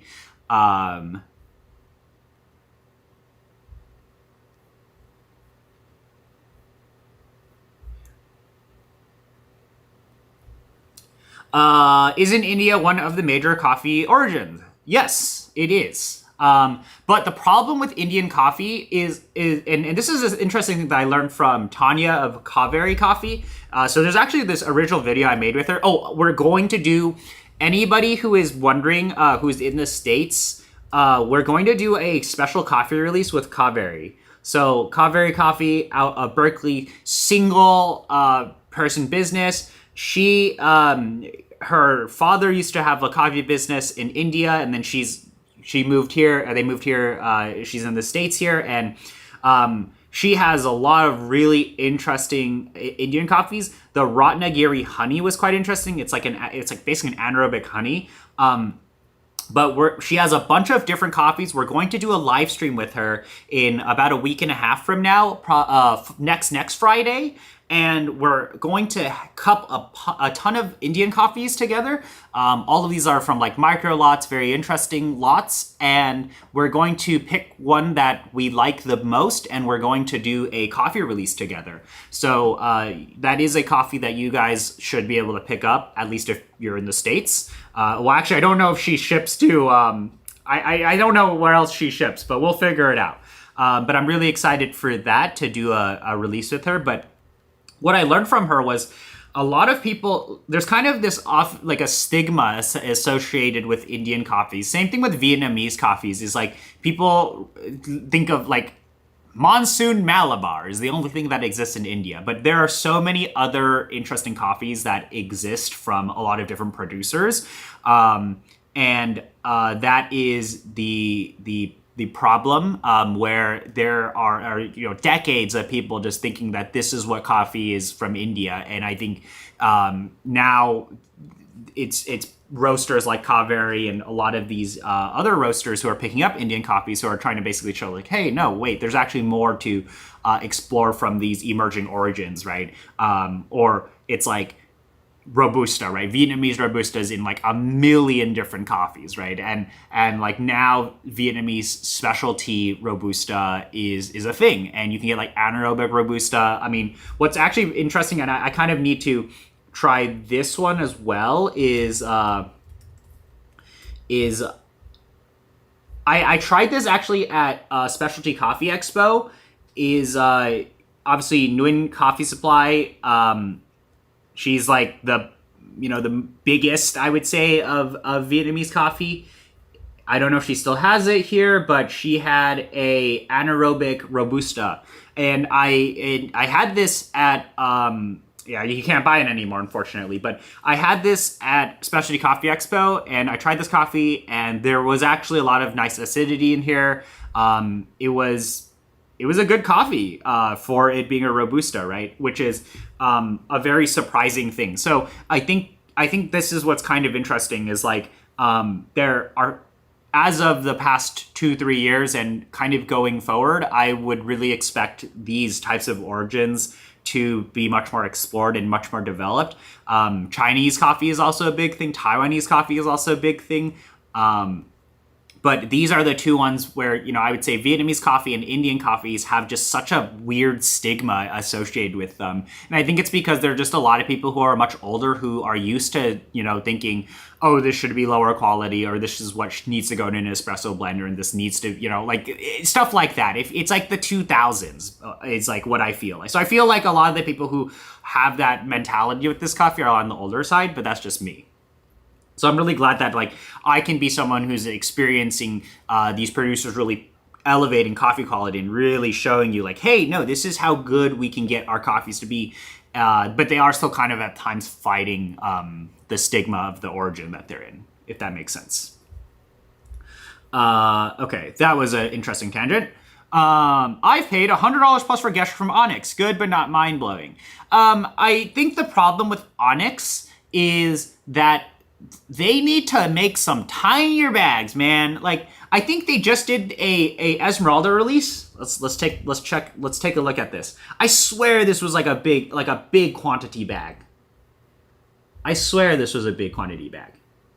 Oh, also I need to show chat in here. I closed my chat. Is chat not in the browser window? Oh, I forgot this. Haha. Okay, there's chat again. I swear they did, like, let me look at this. They just had Alita, or they just had something on here, and it was really expensive because I think they only, yeah, so like, how much is this? Or like, what is the quantity? Isn't this because this is an 8-ounce bag?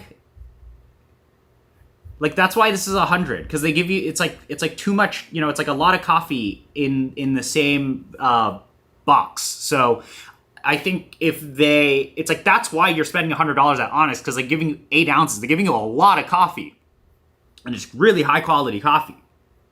Okay, that makes sense why it's $100. Let's see. Have you tried Gestra Espresso? Yep, Gestra Espresso is awesome.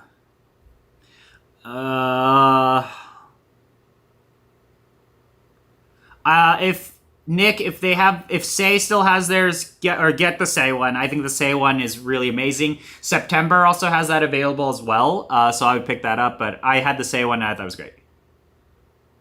Ilsa is also really good. Ilsa is in my top 5 at least for some of that cleaner wash coffee stuff. So let's go to Ilsa Coffee, September Coffee Company, Ilsa. Ilsa does some really great stuff. This is probably a really strong coffee. I have just had way too much of I just have way too much coffee in general, but I mean, yeah, $26 for this, not bad. And then depending on where you live, I definitely could recommend the September one. I know people bought both of these. It is Mejerado's Rise. It's time for Mejerado's to rise up. I think Ilsa is good. Flower Child also did a good job. I want to say I need to try more and more September. I will say I don't get enough September nowadays. I will say that it feels at times that like I think Kyle likes a little more sweet coffees. So instead of like the max clarity roast, the problem with Ilsa at times is like I've had some Ilsa coffees that are like a little too clear, like maybe a little underdeveloped at times, but also it's something that can totally be dialed out. I think kind of what's interesting is I would say like all of these coffees are all like Ilsa, September, Flower Child, Passenger. I mean, the fact that I can even say September in the same sentence as like a Say and an Ilsa and a Flower Child and a Passenger is quite amazing. But like, those are probably my top 5 in terms of like wash coffees. At least like roasters that I feel like focus more on this style of coffee. Although I guess September, he doesn't really like focus only on these coffees as much, but like, your Passenger, your Ilsa, your Flower Child, your Say are all in the same conversation. Heart can be, depending on coffee. And then some of the September coffees definitely are up there. Let's see. A lot of Asian coffees are underrated. Totally agree. I'm getting a ton of Indonesian coffees coming in soon. So a lot of these Indonesian coffees are going to be awesome. They're coming in, and I am going to taste them on stream. I got 5 different Indonesian coffees, so really excited to try those. They all vary in terms of fermentation, so some of them are really deeply fermented. Really, that's going to be a really fun stream. We're going to go taste it all together and see what we like. How long should I rest my bag of Say David Barrio? Rest it 2 weeks. 2 to 3 weeks is, I mean, like, even I feel like with a lot of these coffees now, and I think I'll do a stream or video specifically on it, is like when should you actually open up the bag of coffee, right? So this coffee here, it's now 26 days off, this Prodigal. So it was roasted the 3rd or 2nd. I opened this coffee up on the 16th or 17th. I opened it up exactly 2-ish weeks after, and I basically have experienced the coffee peaking. So I opened it up maybe on potentially the earlier side, but this allowed me to maximize the chance of tasting the coffee when it peaked. So that is my experience with this, and this now I think is fucking amazing. This is such a great coffee. So I'm very happy I picked this coffee up, and I really need it. I need to tell Scott, like, man, this was great. This coffee is amazing. And it wasn't expensive too. This, I think it was like, how much is this? Like, this is, let's look at how expensive this coffee is.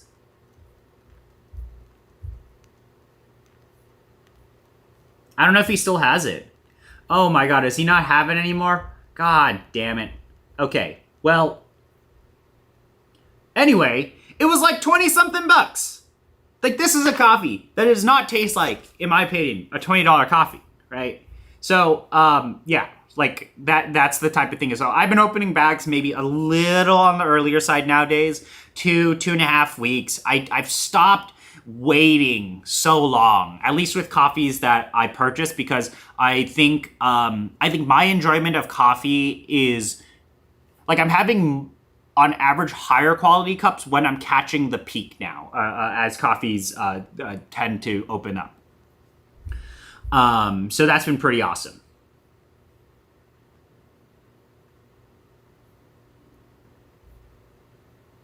Yeah, $24. Like, I think it was much better.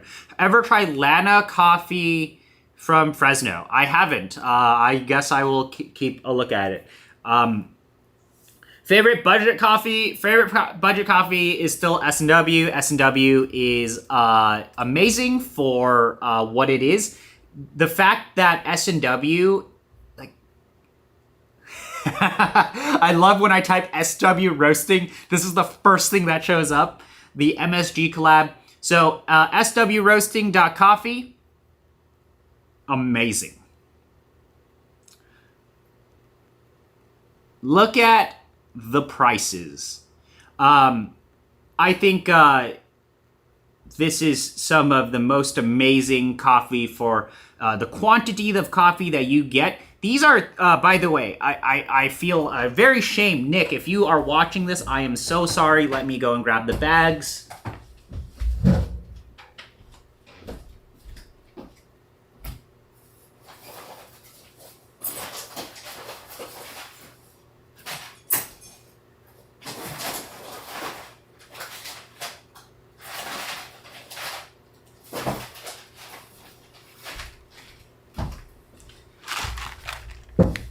This was like 12 bucks. I haven't opened any of these. Oh my God. So this is me just like forgetting that I bought these coffees, but yeah. This was what, 12? How much was this? Oh, this, by the way, is a great coffee. This is the Rainbow Decaf from S&W. How much is this guy? There's no way this is that expensive. This coffee is $11.55, and my browser window is blocking this. What is happening? I'm trying to show this off.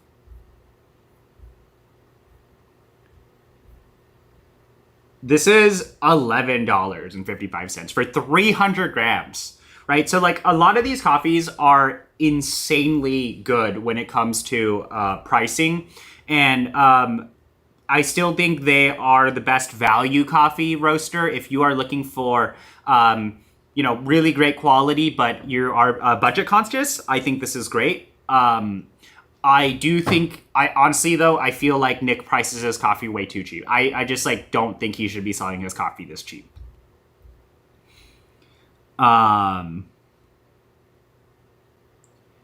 Yeah. What do I think about black and white? I think black and white is great. Black and white is great. Black and white, the funny thing with black and white is I actually have enjoyed a lot of their cleaner coffees. Black and white is definitely known for a lot of their funkier coffees, but black and white, some of their coffee releases, like their wash stuff's pretty damn good. I think the most interesting thing that is totally worthwhile picking up from black and white is the future. Whenever they do the future, it is so fun. There are some amazing coffees from black and white. I don't know. Let's take a look at what they have right now.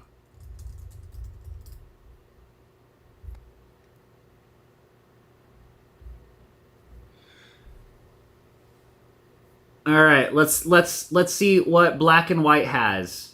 This is also what's really awesome about their site is they do sort out things based on roasting style and also like funkiness.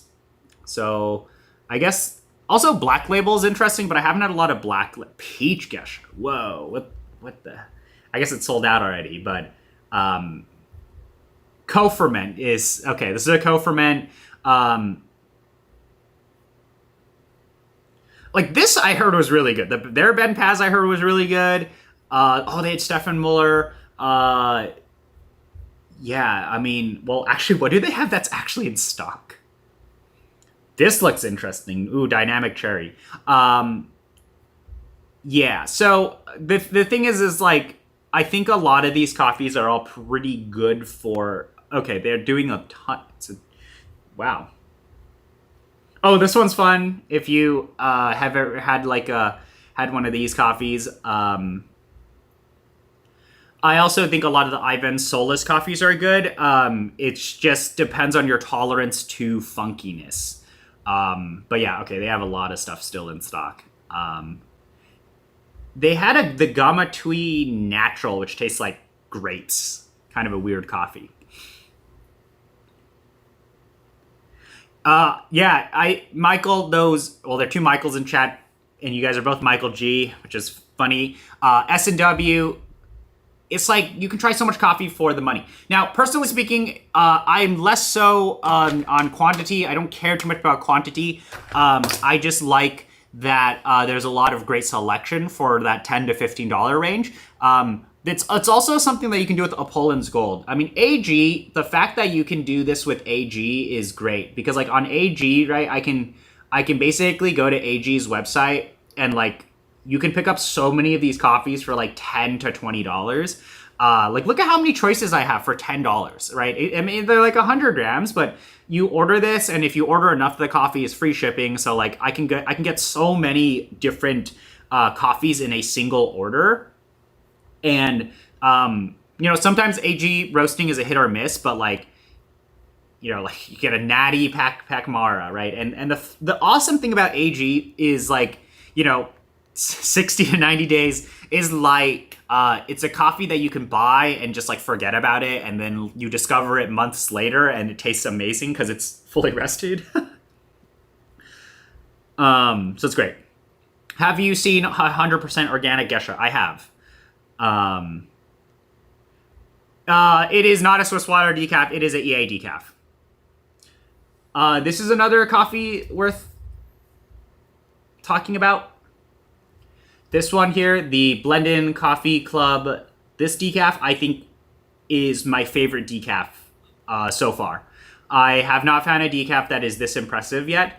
I have to try the Hatch decaf again, but I will say that this decaf is the most impressive decaf that I've tasted because it doesn't really, it's like the least decaf tasting decaf. Yes, it doesn't taste like regular decaf coffee. Very cool. It tastes like cascara tea basically, but there's a really interesting like strawberry and raspberry note in this in this coffee, and it is kind of funky. It's not the cleanest coffee in the world, but for what it is, I think it's a little more interesting than the El Paraiso decaf that you can find from, for example, Manhattan. The Manhattan El Paraiso decaf, you can kind of get some of that Castillo taste, or it's like Castillo mixed with decaf together, and sometimes that's not the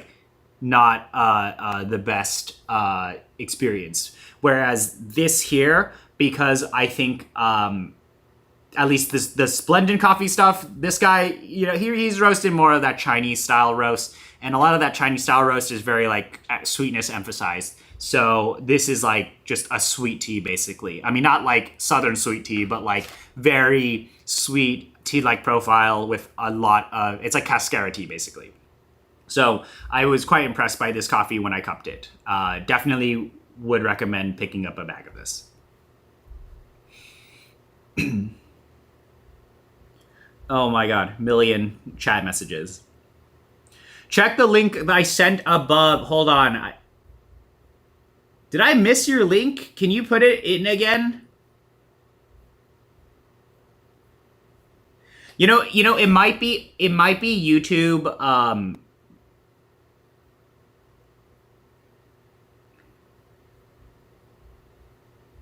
It might be YouTube blocking you from putting links in.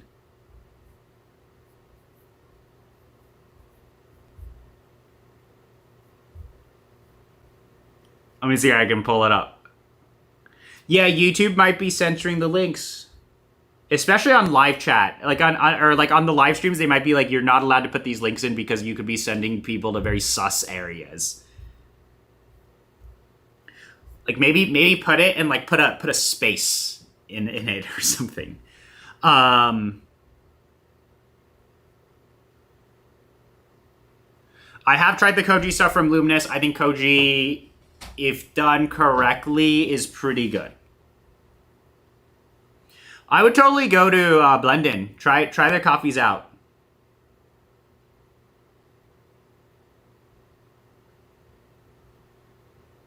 Search King Harv's coffee on Google.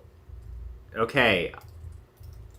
I am doing that. King Harv's coffee.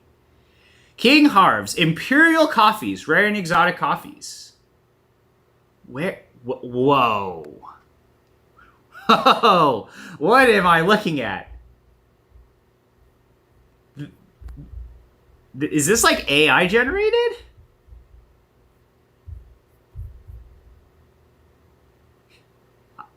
About. We gotta look at the about.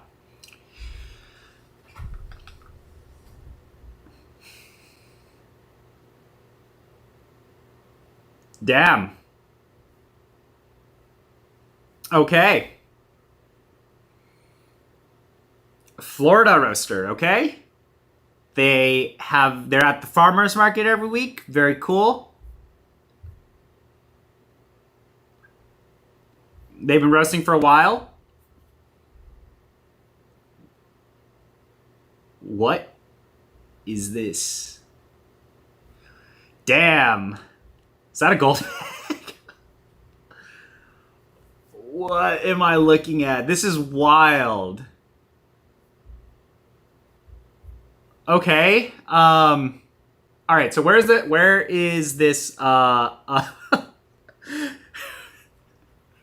is this geisha? I'm not sure how I feel about this.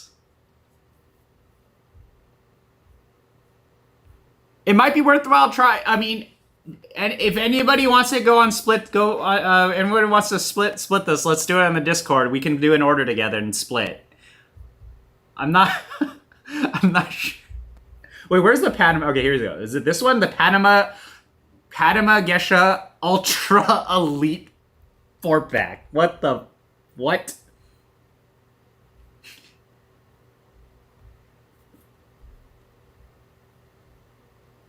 Florida Man Energy. I mean, this is a lot of coffee. Okay, dude, 4 half-pound bags. That's so much coffee.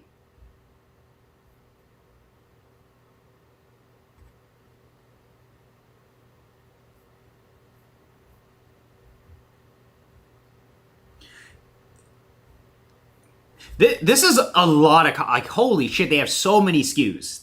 They have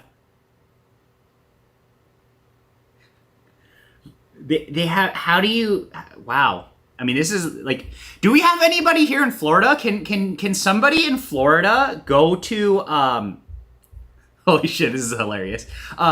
Can somebody go to their farmers market? Can somebody please go to here and try the coffee?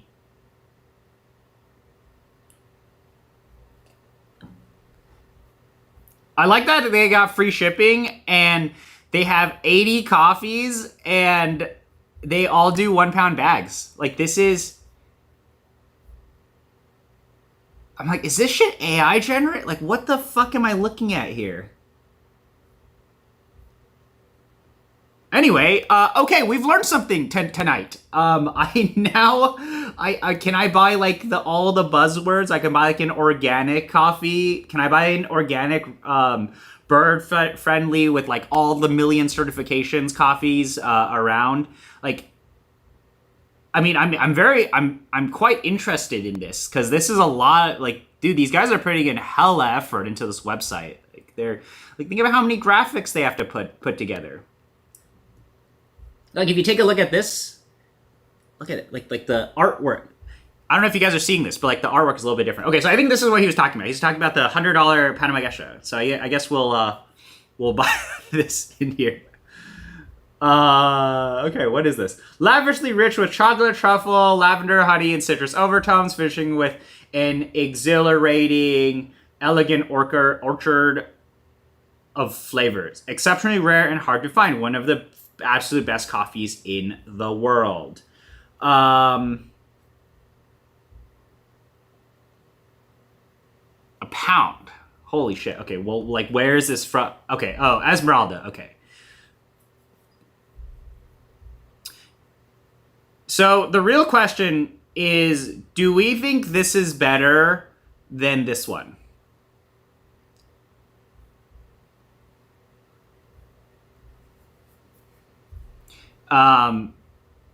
You know, they give me the same vibes is what I'll say. Okay, I don't know about which Esmeralda this specifically is, but you know, that looks great.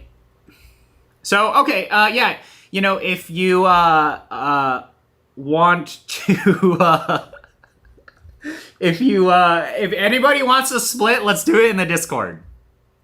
I am down. I'm down to buy this. We can split in the Discord.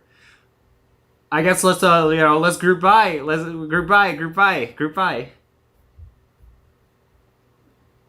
So that looks interesting. I would try the Esmeralda.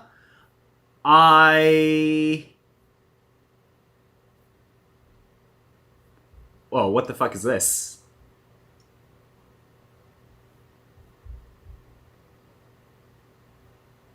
Wait a second. So I can pay, okay, so $40 for a 5-ounce tin, but it's like in a gold tin.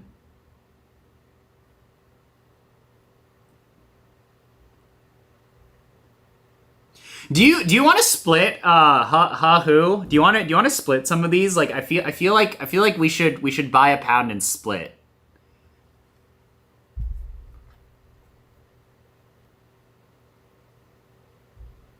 But yeah, no, this marketing is actually amazing. Oh my god, can you put a message? Holy shit. I can send this to people. Okay, I'm very interested. I'm honestly, I mean, okay, personally, this does, I will say that this does not look like a roast that is to my preference. But I am actually quite interested in picking up a pound of this, and I will split with anybody who wants to split. We can arrange that in the Discord if you guys want to split. It's free shipping. Is it cheaper if I get K-Cup grind? No. Okay, it's the same price. But a pound is a lot of this coffee. So I do want a little bit of samples, or if you want to pick up the coffee and send me a sample, I'll pay for it. I'll pay for a sample, or vice versa. I don't care how we do. We can arrange it in the Discord.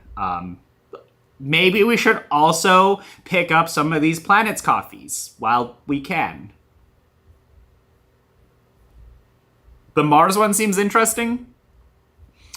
But okay, I did not need to see that. I didn't need it. Fucking getting trolled. Okay, well, we learned something tonight, lads. The About Me is like the most Florida Man thing I've ever seen.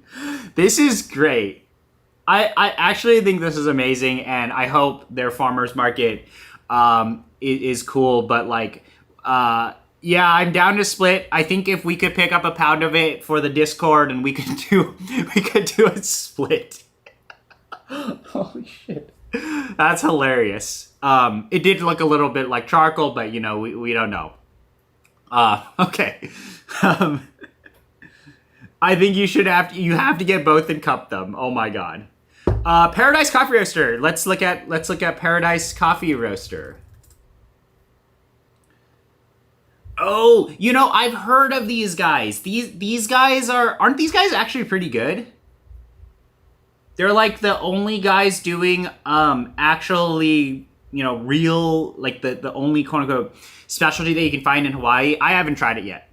If somebody wants to split I will run. We can do some splits there. I guess I have to create a splits channel on the Discord. But yeah, we should totally get some of that 1 pound Panama Gesha.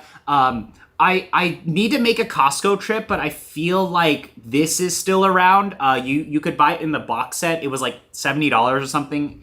Really great deal. Costco Panama Gesha. This one actually does inspire a little more confidence, at least for me, because they have a little more details about the coffee, it seems. Like, they even have a roast level, which is a big surprise. SF, a lot of people live and die by San Francisco Bay Coffee in the Bay Area, so, it's a different world out here. Okay.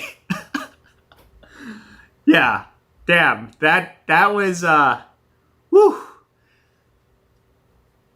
I was not prepared for that. That's like that's like something that could be really good. But also, I don't know. I think that I like their marketing. It's very meme forward. Oh, you know what I just noticed, guys? We totally should run splits on this because we can get some deals. Look at this. So, okay, actually January's going to end in like a little. So, we're going to need to do this because if we buy 3 pounds, we can get some Java coffee. I just like that they have all these discounts here. If anyone wants to get some of this, we can get some of this. Dude, that's so many, like 80 of these coffees, and they have 80 stickers. That's like, this company must be like insanely streamlined when it comes to logistics. But yeah, I'm interested in getting some of that Panama Gesha. If anyone wants to split, let's arrange that in the Discord. If anybody is listening to this, I think obviously we can only do splits in the U.S. Oh my God, this is glorious. But yeah, not pretty sure this type of artwork will rustle some jimmies as well, depending on who you are. And which one is this one? Dark cacao and tropical. Missed me with that. Okay. Well, yeah, if we wanna split, we could run some splits. I'm down. Words of confidence there. Coffee is a modern art. Yeah, some of this green has been hanging around for a bit. Absolutely. I mean, oh my God, people are posting the pictures in the Discord. No. Yeah,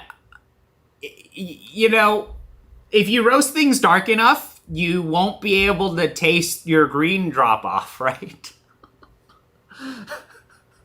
So, okay, that was hilarious. I've actually, oh my God, it's 9. I've been on for a bit of time now. But yeah, let's, I mean, I wouldn't mind buying a bag and then we can run a split, or one of you guys buys a bag and runs the split as well. That works for me. That actually would save me a lot of time. Is like I can totally fund picking up a bag and then we can run splits on it. It's a pound of coffee, so holy shit, we can run, like if we do like 100-gram bags, we can do a lot of, dude, that's a lot of splits, man. Like 1 pound. We could do a fair bit of splits with 1 pound of coffee. Although I think for some of the people in the Discord, you might have to pay them for them to taste the coffee. There definitely are a lot of roasters that are kind of in the same lights, like people who've been around for, I think this is a thing that I see with American roasters, is like you see a lot of roasters who have very strong, incredibly strong local connections in these very different regions, who've been around since, I would say, before traditional specialty coffee. And they've been maybe they're not up with the times, but they have like their own roasting style, and they've been roasting the same way through the family for however many years, and they people might like it, right? There's nothing wrong with that. But every single time, like when I post some of these videos about coffees, there are always people who ask about these types of roasters. There are always these types of roasters that, like there are just so many roasters out there. And yeah, I mean, sometimes it's good, sometimes it's bad. But most of the time I do think a lot of the roasters that fit in that category of like, we've been roasting locally, we roast organic, we have 5 million coffees, we do big quantities. A lot of those coffees are not necessarily the coffees that a lot of enthusiasts would pick, just because I think a lot of those people who are into those coffees are just into like darker coffees. A lot of those roasters who own those businesses are just into darker coffees, and that's just like the reality of it.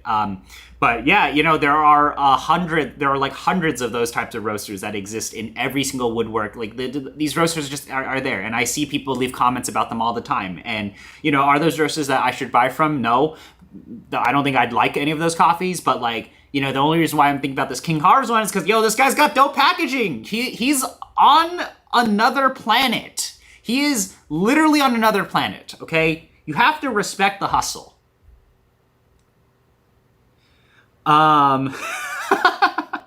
You won't be able to give that away. Dude, that's what I was saying. I said, CJ, there's some dudes in the Discord, you would have to pay them money to drink that coffee. That is the type of enthusiast that exists nowadays. You might need to pay me to drink some of that coffee. Have I tried Finca Sofia from Equator? Yes, Finca Sofia is amazing. Finca Sofia, at least when I had it from Say, Finca Sofia, I'm so mad that I can't buy this coffee, but like, let me pull this up. I am,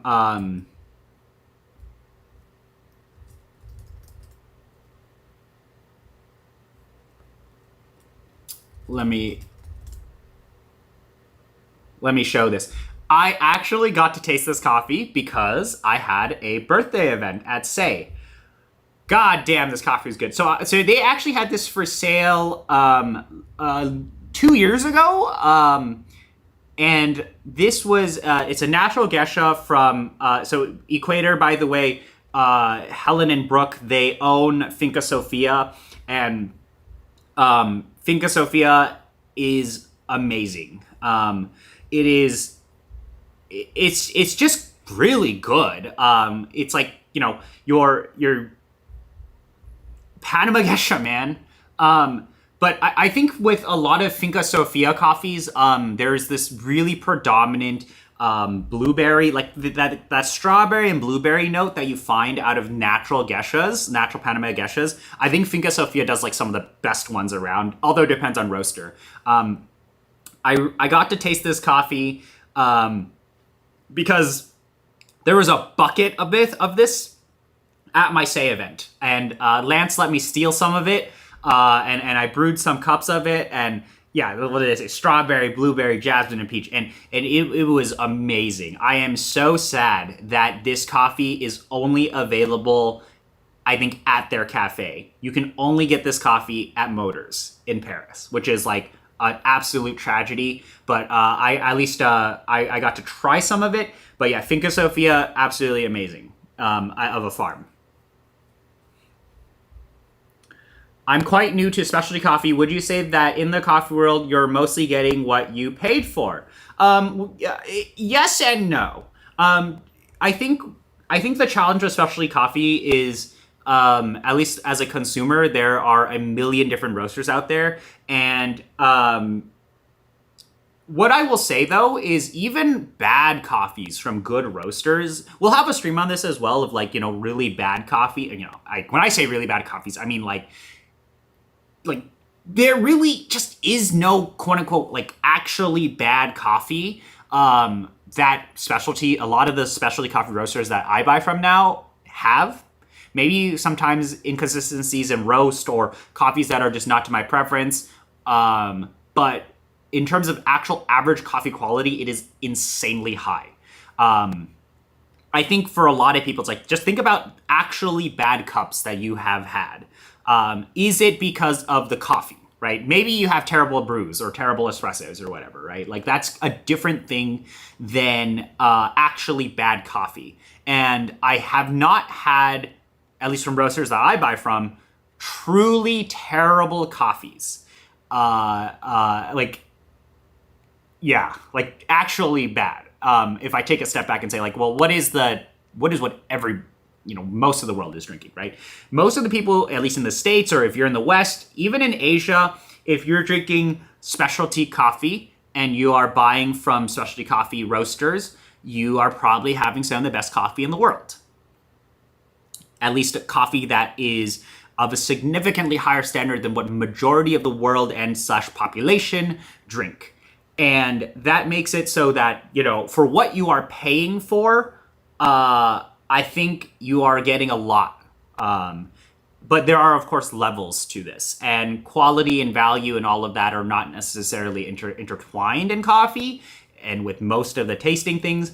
So it really depends. But what I will say is that, like, if you are buying really great coffees, you are getting a ton of value for what you pay for from any roaster. Any like good roaster in the US that is like an actual specialty coffee roaster, you generally are getting so much value for what it is. Unless you suck at brewing, which is a different story. But I think everybody kind of needs to go through that phase of like sucking at brewing and sucking at tasting coffee. And then and then everything kind of starts to click, and then it's a skill, and you just improve that over time, and that's when you can really be like, oh my god, I'm getting so much. Like this Prodigal is a great example of this. For $25, I'm getting so much value for how little this coffee costs, right? And I think a lot of people say, oh, well, $25 for this coffee is a lot of money. I don't think so. I don't think $25 for coffee is a lot of money. Especially for how good this is in terms of things that we consume.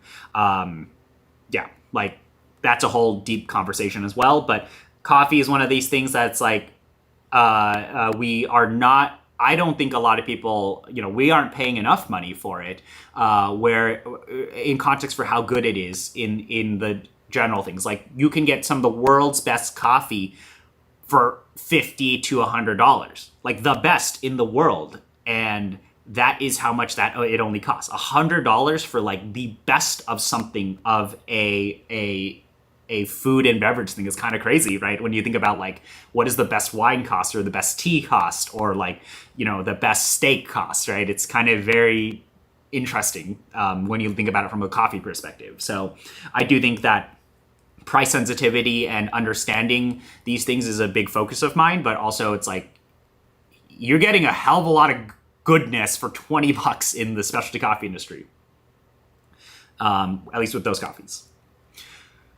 Do you think Yemen lots are worth it price-wise? Are you paying enough money for it? There are some Yemeni coffees that I've tasted that I've quite enjoyed.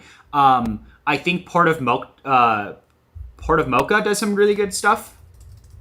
They had like an anaerobic recently that I had probably in like October. That was pretty interesting. You'll find a lot of Mokhtar's coffees in a ton of different places. Oh yeah, he's got James Freeman's got his coffee, but I think this is a really interesting. Like I haven't actually bought any coffee from Port of Mocha, but I have been handed, like I know people who used to work there or currently work there, and I also just run into Mokhtar all the time. So yeah, get some of his coffees. It's pretty cool. Yeah. Oh, I'm trying to click the video. Look how cool he looks. This guy is actually such a cool guy. Mokhtar is such a cool guy. But no, his coffees are really interesting. So like, what does he currently have?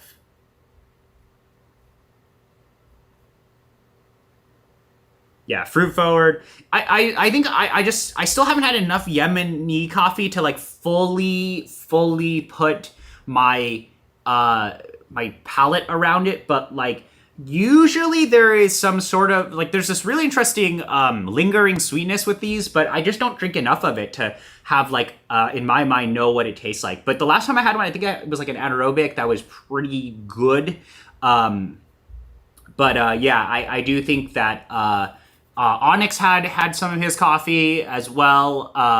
But this is one of these also newer origins. But the interesting thing with Yemenis coffee is like I think it is definitely on the premium end, and it started, at least to me, it's like already I think the reason why it's premium is because we do have a guy like Mokhtar who has like spent years and years of time saying like, hey, this is valuable and all of that.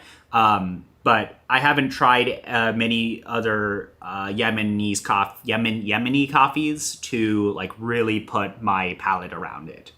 Um,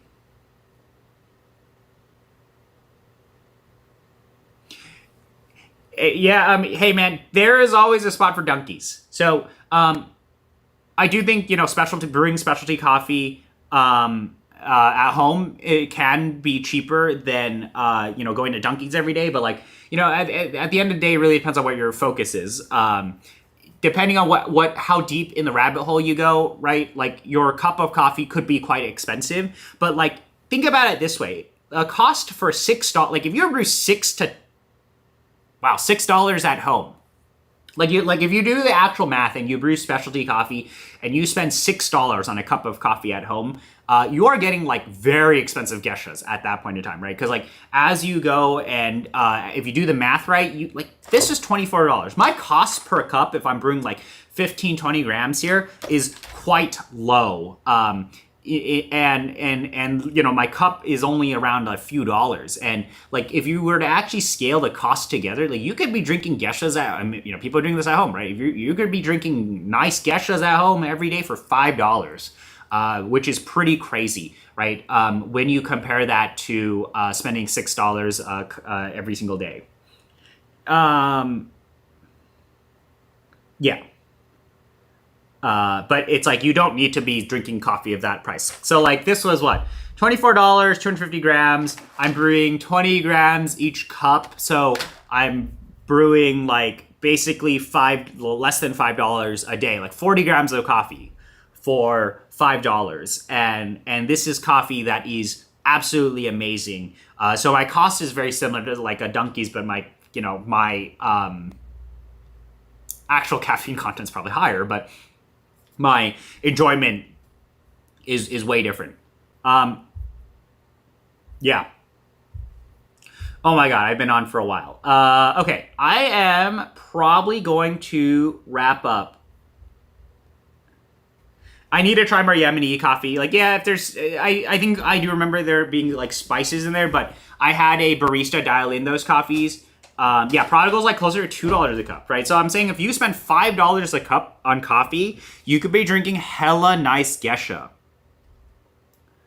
Yeah, some of the process Yemeni coffee seems to be really interesting. Kind of looking forward to seeing where that is. But like, I do feel like Yemeni coffee is at a point where I think a lot of other producers or other origins are trying to be like. I think people think Yemeni coffee is kind of expensive. And that's where like a lot of people want to take like Robusta or Liberica type of coffees up there, or like even like California grown Gesha, right? Like where we're finally getting to a point where it's like there are some people who have proven that you can take these these origins and like really make them valuable, right? Maybe you need to write a book on it, right? Yeah, for $5 a cup, you could drink Pepe every single day. And it'd still be cheaper than going to Dunkies, which is crazy when you think about it. So that's the cool thing about specialty. Oh my God, we've talked about a lot of things tonight. We got to taste the US Barista Winning Coffee, which was the Archetype Pink Bourbon processed by Diego Bermudez. Still such a stellar coffee. I wish I could finish it all, but it's like 9 p.m. So, I have to actually sleep, unfortunately. And then I went through a ton of different roasters. So I hope that was fun for everybody who asked all these questions. And it looks like we're going to try to run a split on some King Harvs. God damn. All right, I'm not looking forward to. Well, maybe I'm looking for that. I don't know. It could be good. We don't need to judge roasters. Yeah. I mean, even at $5 a cup with a 4K grinder, it will pay for itself. If you had like 2 to 3 cups a day, which is what a lot of people do out of when they go to like Dunkies and whatnot. But yeah, that's all I wanted to go over tonight. Thanks everyone for hanging out on the stream. Really appreciate, I just like randomly go on. Maybe I'll do things every Monday. I don't know what days yet. I'll probably post a poll somewhere. I think I need to have a schedule at times. Noel, join the Discord. We can chat. We got a lot of really helpful people in the Discord. If you have questions on brewing coffee, on even picking coffees, I know a lot of people are like, where do I buy the best coffees? Check the Discord. We have the recommendations and all of the guidance. Flippy already, link in the Discord, true homie.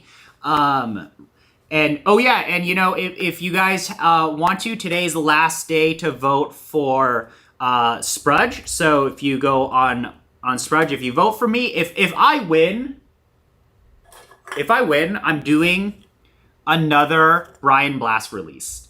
Well, okay, not specifically this coffee, but we will do something pretty interesting. I don't know what yet, but I will do a little bit of a spoiler here, but we might do Code Red. We might do another soda flavor. But I think I have a bigger budget this year, at least for April. And I am planning on doing something really interesting, and we might try to fit in the international shipping. I know last year a lot of you guys in like Southeast Asia, Canada, you guys couldn't get the coffee, but I'll try to work something out.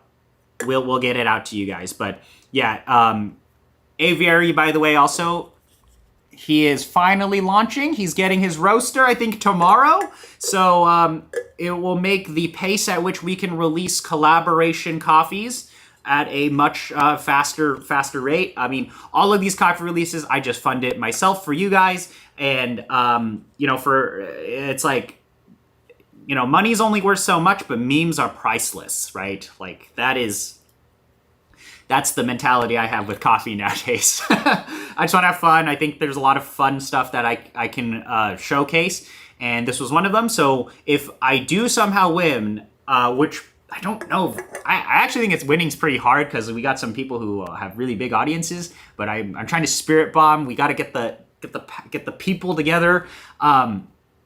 I will do something that I think is on par with this coffee release, and I'll try to make it more accessible for people who are not in the States. We'll figure that out. But yeah, Aviary it's coming soon. I'm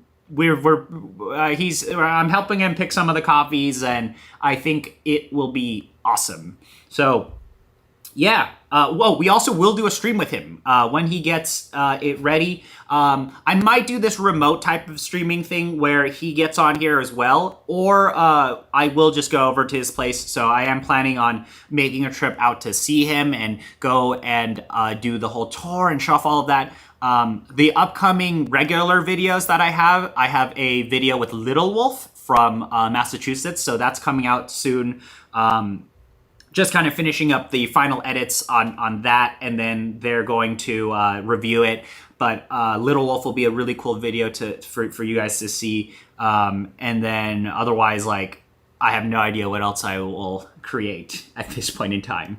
But yeah, that's all for tonight, guys. See you another time. Hang around the Discord if you want to chat more coffee, chat about some other things. Yeah, see you guys later.